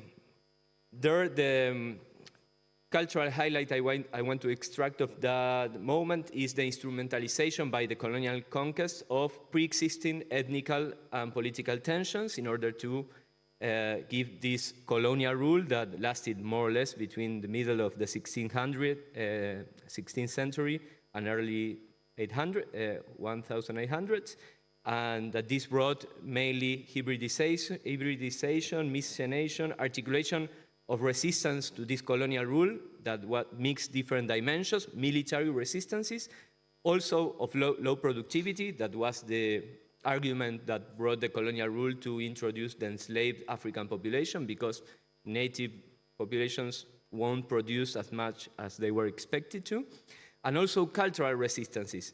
And this brought also the descent of more or less the 80% of the American population, that it's calculated to be between 54 million and 100 million people. 80% of that number came down, not only because of the military intervention, but of diseases. And also, and this I'd like to stress, massive suicides. These massive suicides were a form of resistance in order to avoid acculturation and to live this Western style of life that for us came from the East. That's also something tricky. And that it's not only economical and political transformative, but it's also in philosophical, ontological, conceptual, cultural, and symbolic terms. For instance, this idea of territory and this idea of time that Western imposed territory as an area to be colonized, to be owned, to be expoliated foreign resources, it does not fit in the traditions of American philosophies. Territory was more like circuits, and that were, I need to hurry, I know, sorry. But this separation between cultura and natura does not fit, and it's in the base of current cultural debates. The other idea is this of time, this linear, accumulative, progressive time, this future ahead. Future for indigenous conceptions is in the past because we haven't seen it, we don't know how it is, but past is ahead because we've seen it, and it's that tractions us to action. So the moment of independence and fragmentation brought in the development of a state, of a strategy of modernization and westernization, with also strong immigration policies. And this was the betrayal of this criollo population that articulated with indigenous, mestizo, Afro-descendant populations to get rid of the colonial rule, but afterwards used that power to build a state that reproduced this same orientation of westernization and was the base of what is called, and it's also work by Professor Milena in a book for this region, this idea of self-colonization, pedagogical colonization. I will only use from here that these enlightened elites that defined what was culturally legitimate in the face of these new states based on this North Atlantic cultural matrix, and this idea to repeat London in the economics and Paris in the cultural sphere, needed to build nation states with official historiographies, pantheons, symbols, etc., in order to dismantle, disaggregate, and it will be here maybe. I will also avoid this. Why South America? Because Latin America was expressed firstly in 1830 by Maurice Chevalier for Napoleon III as a way for French increasing its ascent toward the region as a form of neo-colonialism. We have this Pan-Americanism idea that brings the United States as a new regulation of the 19th century starting colonization, and some ideas of integration, maybe in the idea of Nuestra América, elaborated by the Cuban thinker José Martí in the late in 890, and this idea of Patria Grande. So there is a struggle between thinking our own, organizing politically on our own, and these constant imperial interventions. And South America, it's not a geographical context because it also brings in Central America. Why? Because it's everything that it's posed south of this new North American empire, that it has a great ascendance throughout the 20th century. In the first half of the century, we had this development of cultural institutionality following these processes of national democracies. We were involved in some regard in this non-aligned movement. The question of Professor Milena from 2 days ago, we still do have some symbolic resources regarding that kind of anti-imperialism in culture, but it's nowadays very counter-hegemonic. So even these processes that at the middle of the 20th century tried to establish democracy and involve these oppressed majorities, repeated in cultural perspective this westernization and started developing a Ministry of Culture, as the French had done, or a National Endowment for the Arts, or a National Fund for the Arts in this arm's length principle. At the middle of the century, the states started paying attention to the region again. It was the doctrine of national security, so we started to use this idea of the intern enemy that was elaborated in a racist perspective for indigenous, that in the case of Argentina were not killed by the colonial rule as much as they were by the modern free state of Argentina. It was a moment of intensification of this Western project of modernization that was brought, that was brought at the last of the 19th century while establishing schools and bringing in, we still do have in Argentinian constitution in the 25th article, the promotion of European immigration as an objective for our nation. And this made us also, in a good perspective, have a 70% rate of literacy by the end of the 19th century, that it's quite high for global standards. And Luis encouraged me to say that this is also what makes the possibility for me to be here today and share these insights on South America. But while I will, how am I in time, already too close, okay. What I need to tell you is that, in this moment, this internal enemy tended to be the organized worker, the socialist militant, and this modality of political treatment of this inner difference is now being used towards artists, cultural producers, cultural organizations, social organizations. So I have no time. I'm very bad with my timing. Sorry for this. Going backwards. I will skip the part on which I intended to speak about cultural practices, artistic interventions, and democratization in the 80s.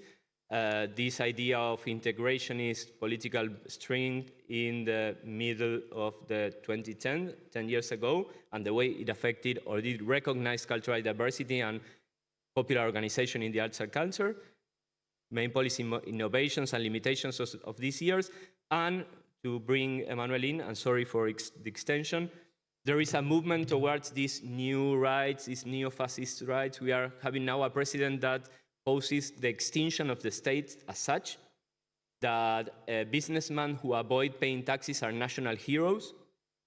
And, well, I guess it's time for you to come on. And this idea of cultural wars, that it's present also in the States, that Bolsonaro was like the laboratory in a region in Brazil, and that is now coming to Argentina too, and trying to establish a new laboratory to think how these rights, these new alt-rights can build its hegemony for the next years. So thank you, and sorry for the...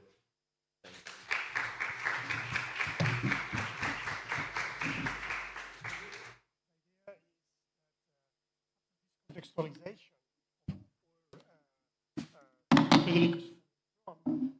now to start this dialogue. So now, probably because I'm not sure, Emmanuel will probably try to do a conceptualization of the theories and try to just connect and try to answer some of the questions. But the idea is now is a dialogue between both of them. Okay, thank you.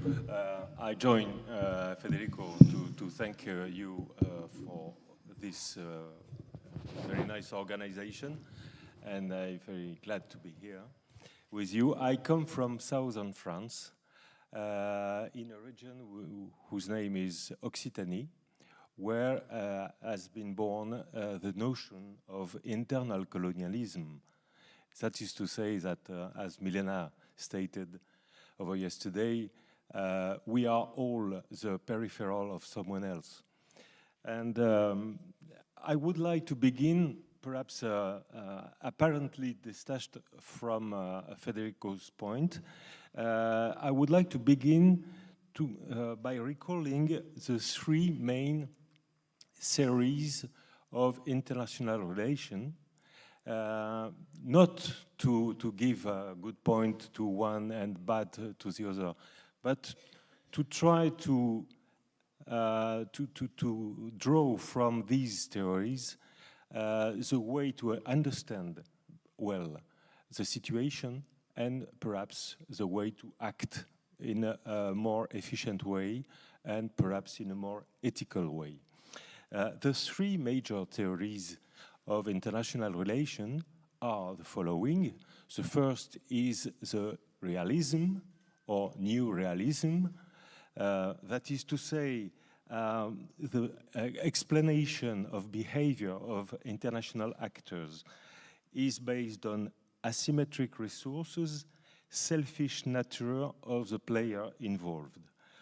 War is always possible, and this theory is very close to Thomas Hobbes' philosophy.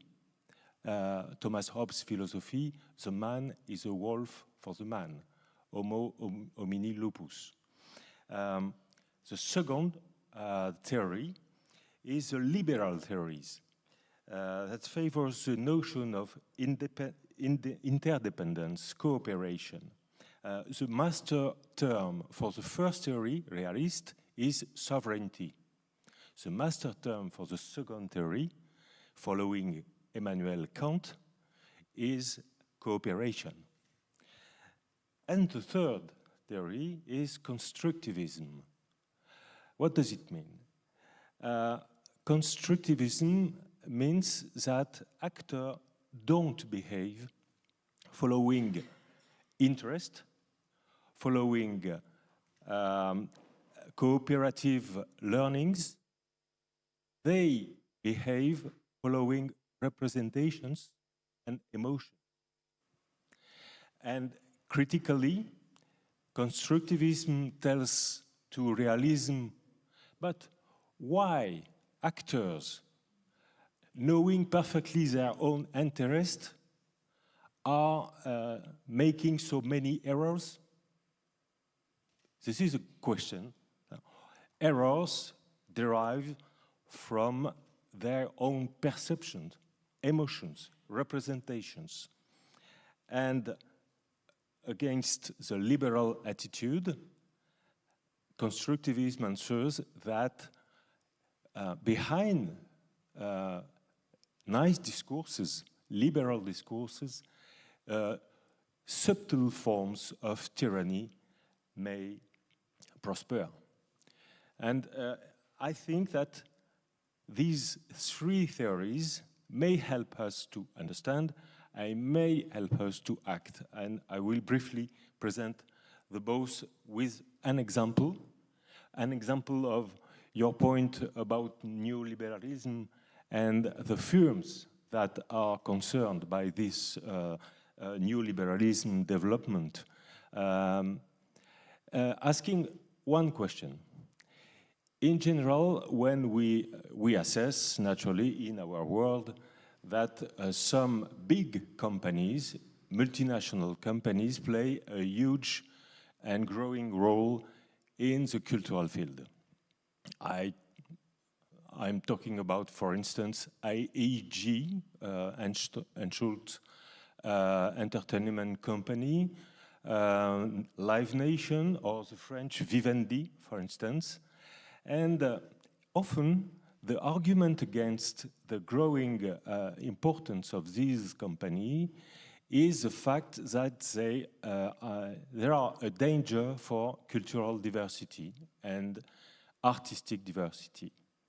And working on this point, I found no evidence that there was any decline of artistic diversity through the role they play in copyright of artists, in ownership of venues, in organization of festivals, and so on. The problem is not here. The problem is elsewhere. And if we qualify the problem, it would be not the decline of artistic diversity, but on the contrary, the instrumentalization of such diversity in order to develop business. Business that means that on this aesthetic diversity, big companies prosper in formatting the productions, confiscating the rents, capturing the artistic margin for capital, and so on and so forth, and nonetheless formatting artistic production in the sense of a flow economy, accelerated renewal of trends and successes, far from any social roots. So, in that perspective, what has to be done if we consider this landscape come undesirable? I think that we have to act on three domains. The first domain is an institutional one. It is the use of instruments contesting abuses of dominant position. It is very simple.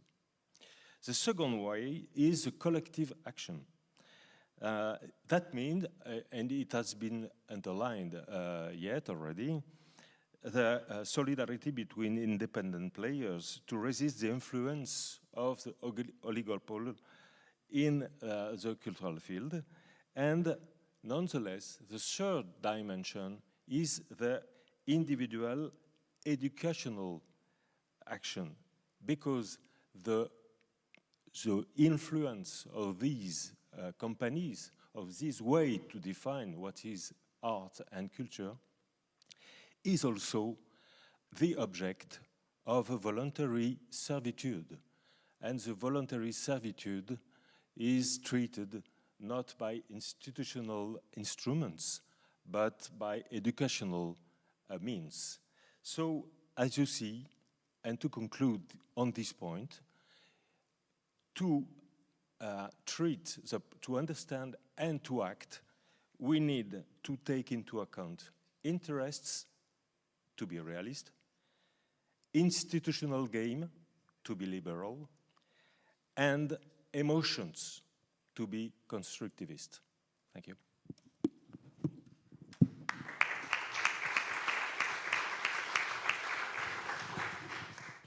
So now I will ask Federico to react to these three domains of action that Emmanuel is proposing. So what do you think from a Latin American point of view?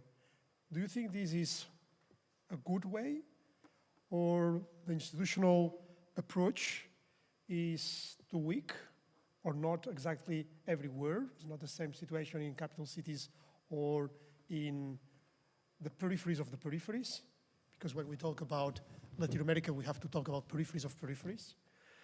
What do you think about collective action? What is happening in a moment that neoliberal values are impregnating society? And what do you think about the individual education action, which used to be what makes Latin America a little bit different of other colonial parts of the world, in the sense that there were a very clear educational strategy at the end of the 19th century and the beginning of the 20th century that allows really that the middle class emerge through education. Maybe because there were, of course, an idea of giving skills to people in order to improve productivity in countries based on an extractive model, and trying to go from this extractive model to a more industrial-based kind of model. Due to my inability of synthesis, I may answer the third one with the first one, because the institutional model was Western-based, so it didn't aim at development or distribution of goods or sustainability in environmental terms, but to the sustainability of that Westernization project. So that's one of the problems, and I'm very interested in Professor Milena's work on adaptable quality management, because it makes that so much sense to context like us, and it's being posed in the last presentation as well. We are not able to get planification for next year, because next week our country will be absolutely radically different. So this kind of context needs new approaches and new skills in this third perspective. But what we really need is a radical revision of the state and institutionality, for it not to be based on the interests of these corporative global networks, but to rethink the state as an ambit of possibility for democratization, the exercise of rights, and a new social model and a new social contract that is now extinguished as we knew it.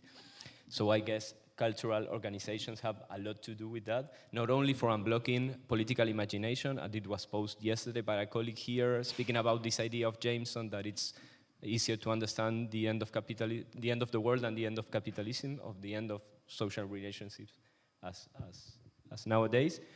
And it's easy for me to see why popular organizations don't think as the state as anything as the enemy, because we have been having the state as an oppressor for mainly 500 years and 200 years in its actual format. But now that we see that it's the main objective of these counter-democratic corporations, it seems to me that that's the way of building. And we need to resemble the solidarity links, international, but within our country. Ecological movements are one side, cultural organizations are just thinking about aesthetics and languages based on this fine arts idea that was brought from France a couple of centuries ago, and that makes absolutely no sense. There is no way of thinking of aesthetics without thinking of ethics in a region. Cultural and political are totally intertwined. We've discussed this with Professor Belfiore in Santiago in December. And, well, I think that might be some ideas. I don't know if you want to react, Emmanuel. Later I will ask you just to be thinking on how to manage uncertainty, because I think this is something that we can learn a lot in this part of the world. No, but you know, we need to learn from you, because we are going to uncertain times as well here, And I think that's something that we need to learn from your experience. And because in a way, cultural cooperations, in the best way, is a win-win process, that we learn from others just because we are exposed to the reality of others, and the capacity to contextualize, but at the same time to understand how to apply some strategies. That is something that we win, and that's one of the reasons why we are interested from a genuine point of view on cultural cooperation. But I just give the floor to Emmanuel. But one of the difficulties is that culture, from an international perspective, has two faces, like Janus, the god of beginnings, endings, and transitions. The first face is the way to do war with an additional resource. Culture is going hand in hand with militaries, with economic interests. And it is particularly the case nowadays with very traditional weapons, nationalist, and with new weapons too, new words, such as, for instance, influence, branding, and so on. So this is the first phase of culture. The second phase of culture is, on the contrary, the critical capacity of culture to deny legitimacy to war, to dominance, to economic interest, and so on, and on the contrary, to promote a goodwill, Eleonora, a goodwill behavior based on culture. And the problem now is that the first version of the two phases is very powerful, much more powerful than the second way. Perhaps after the Second World War, the second acception of culture was dominant, but now it is the first one. So what do we have to do in that perspective? Naturally, first, to strengthen this critical capacity, and in the Yasmina words, I would say the intersectional capacity of culture to deal with the diversity of population, of expectations, of representations and emotions. The second aspect we have to underline is the necessity to recall and insist on the autonomy of cultural relationship with regard with strategic and economic international relationship, even if the difference is not so easy to do. I just give an example. In that moment, France is living a very colonial difficulty with New Caledonia. And facing this problem, the presence of France in New Caledonia has, in a context, in a more general context, is confronted to the cultural strategy of China in this Pacific region. And it is not easy to solve the problem. There is a debate on the fact that whatever the colonialist behavior of France is now, is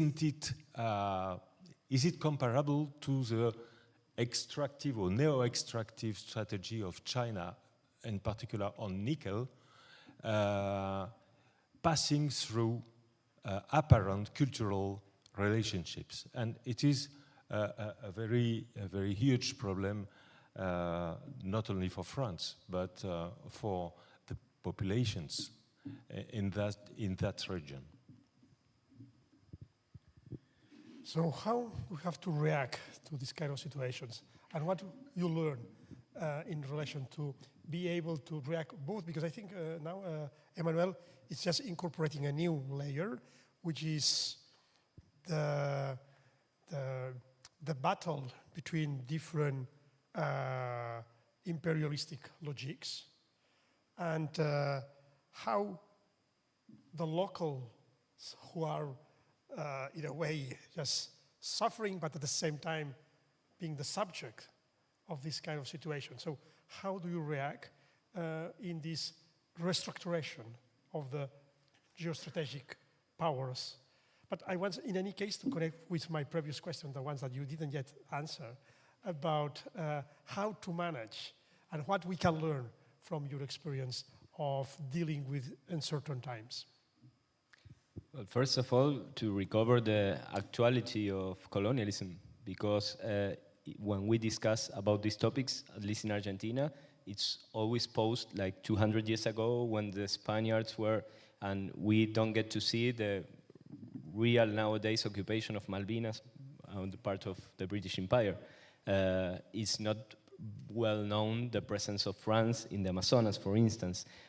So first of all, it's again education, and I guess culture has a depth in that regard, because as I said earlier, we're looking too much about languages and the legitimized circuits and this kind of imposed cosmopolitanism that also is the one that allows me to be here, disguising in some sense, because anyone that can occupy this seat is not as close to the popular cultures movement in Argentina as I should to be able to fully represent. I try to have a commitment towards that gap, to recognize it and to be critical about it, but speaking English, having my middle school ended, even at university level, already poses me a part of that governing elites, maybe in a peripheral perspective, but so education, and also the reconciliation for this aiming profound social and world global transformations. That was something that was discussed yesterday in the groups, and that's something I fear a lot. This idea of, okay, my cultural project can manage to transform in an extremely local perspective, but we already resigned the idea of changing the world, because that's too much for us, and that's totally understandable. But when we lose the possibility of changing the world based on our practices, we already lost the game. And I guess that's something very important to be recovered, because sorry for bringing that much of an Argentinian experience in the table, but these ideas that our actual president, Javier Milei, has, and the abolishment of the state and blah, is one kind of Austrian economy school that no one knew about 10 years ago in Argentina, that was quite peripheral in academical terms. Economists said, okay, that's, and nowadays they're running one of the main countries of our region, and one of the main countries in terms of lithium possession, that it's a strategical resource nowadays. And he's asking each week Elon Musk to receive him, to go and say, I can give you all the lithium we have, but let's do a picture for X. And as dumb as it sounds, that's the dynamics of our 50 million people country nowadays. So I guess the cultural sector, and I encourage my local and national cultural sector and our regional cultural sector, should address these topics. That's why I started with this inequity image, because there's no legitimacy in the cultural sector of thinking about purely or exclusively about aesthetics in the most unequal region of this unequal world. So I guess I didn't answer as well. I want to incorporate an idea for me that I like a lot when Amartya Sen talks about human development, and says that this is the capacity to decide the kind of life you wish. So giving the empowerment, and I think the English word empowerment has a problem sometimes because of who is empowering you. So that's something we always have to be aware of that. But in any case, the idea is you are the ones who decide. And I think that's, for me, this is crucial in what Emmanuel presented in the case of the Caledonian situation, but also that applies to us Europeans in the sense that how we can support the self-decision of all kinds of human beings in all parts of the world in order to develop the values that allows them to decide the kind of life they want. When the foreign forces and powers tries to get the lithium or tries to get other resources, and they use sometimes beautiful words in order to get that. So what is our position? Because we are in a way quite weak. The cultural sector is quite weak if we compare with other human activities. But at the same time, we are quite powerful. I'm coming back to this idea that Emmanuel said, no? the two faces of the power of culture. So, but my question to Emmanuel at this very moment is how European culture operators must manage our own contradictions in order to allow everyone to develop their own values in order to decide which kind of life they want in a world that there is a lot of misuse of words. So what we see is that China and Russia use colonial or decolonial arguments to impose their colonial interests. So in which way? Because sometimes we feel we are the weakest because we are a little bit more fair than them. A little bit more, not many more. Difficult question. I agree on the context that there is a deconnection, an absolute deconnection between international cultural commodification and kind of crispation. I don't know if crispation exists. Sure. No, crispation. Well, restriction, angry restriction on national populism on the other side. And there is a problem because on one side there is a successful development of business, and on the other side the political legitimacy. There is no political legitimacy which can regulate the international business, and at national level we are limited to more and more weak sovereignty, because the question of sovereignty is each day more not pertinent to deal with our cultural, environmental, social problems of equality, of sustainability, and so on. So, saying that, my answer would be that perhaps, and following a stronger peripheries project, which is very oriented toward this aspect, I would use the paradox of the strengths of the weak links. That is, in this context, on the one hand,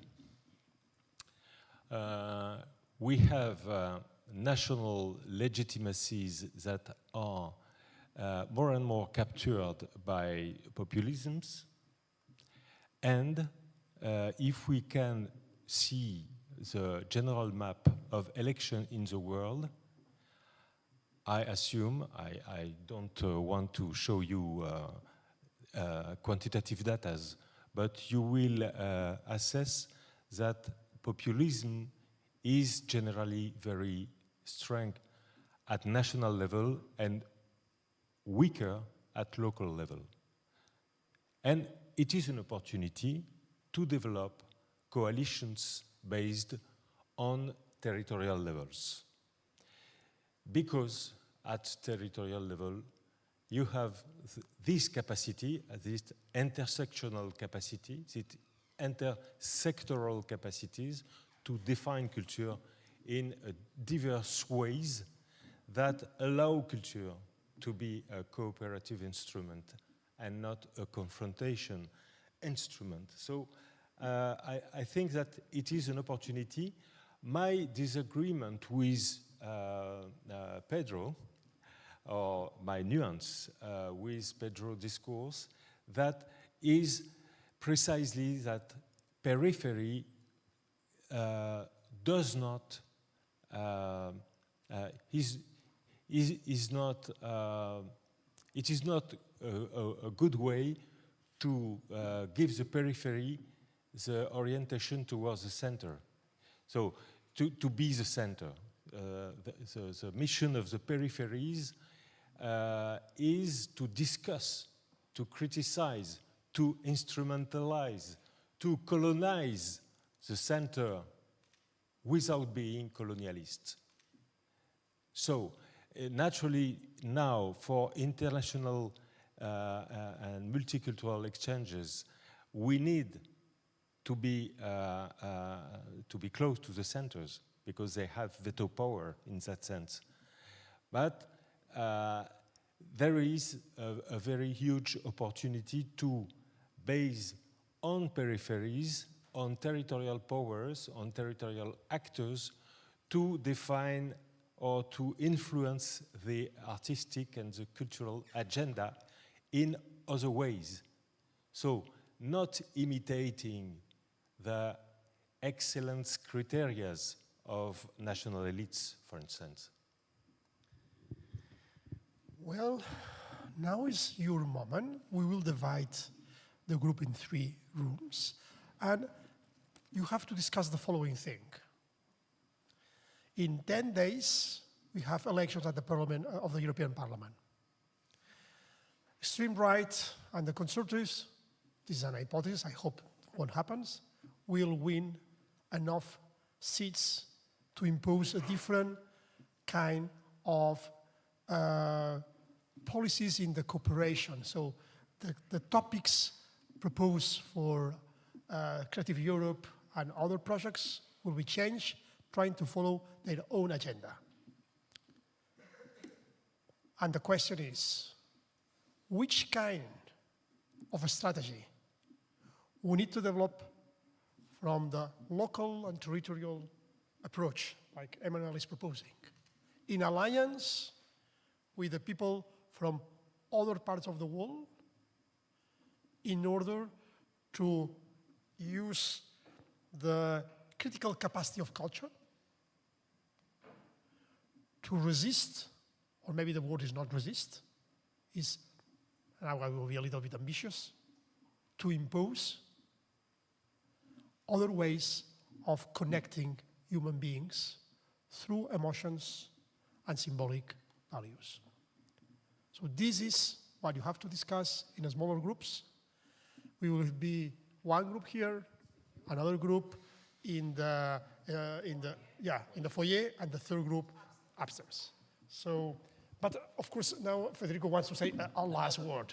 Okay. No, I only want to say that I'm leaving with the team of the FDA this book on South American cultural management for double-clicking all that issues I couldn't devote time to. So it's available at the library of the university for you. So thank you very much, both of you. And the dialogue continues in the different rooms.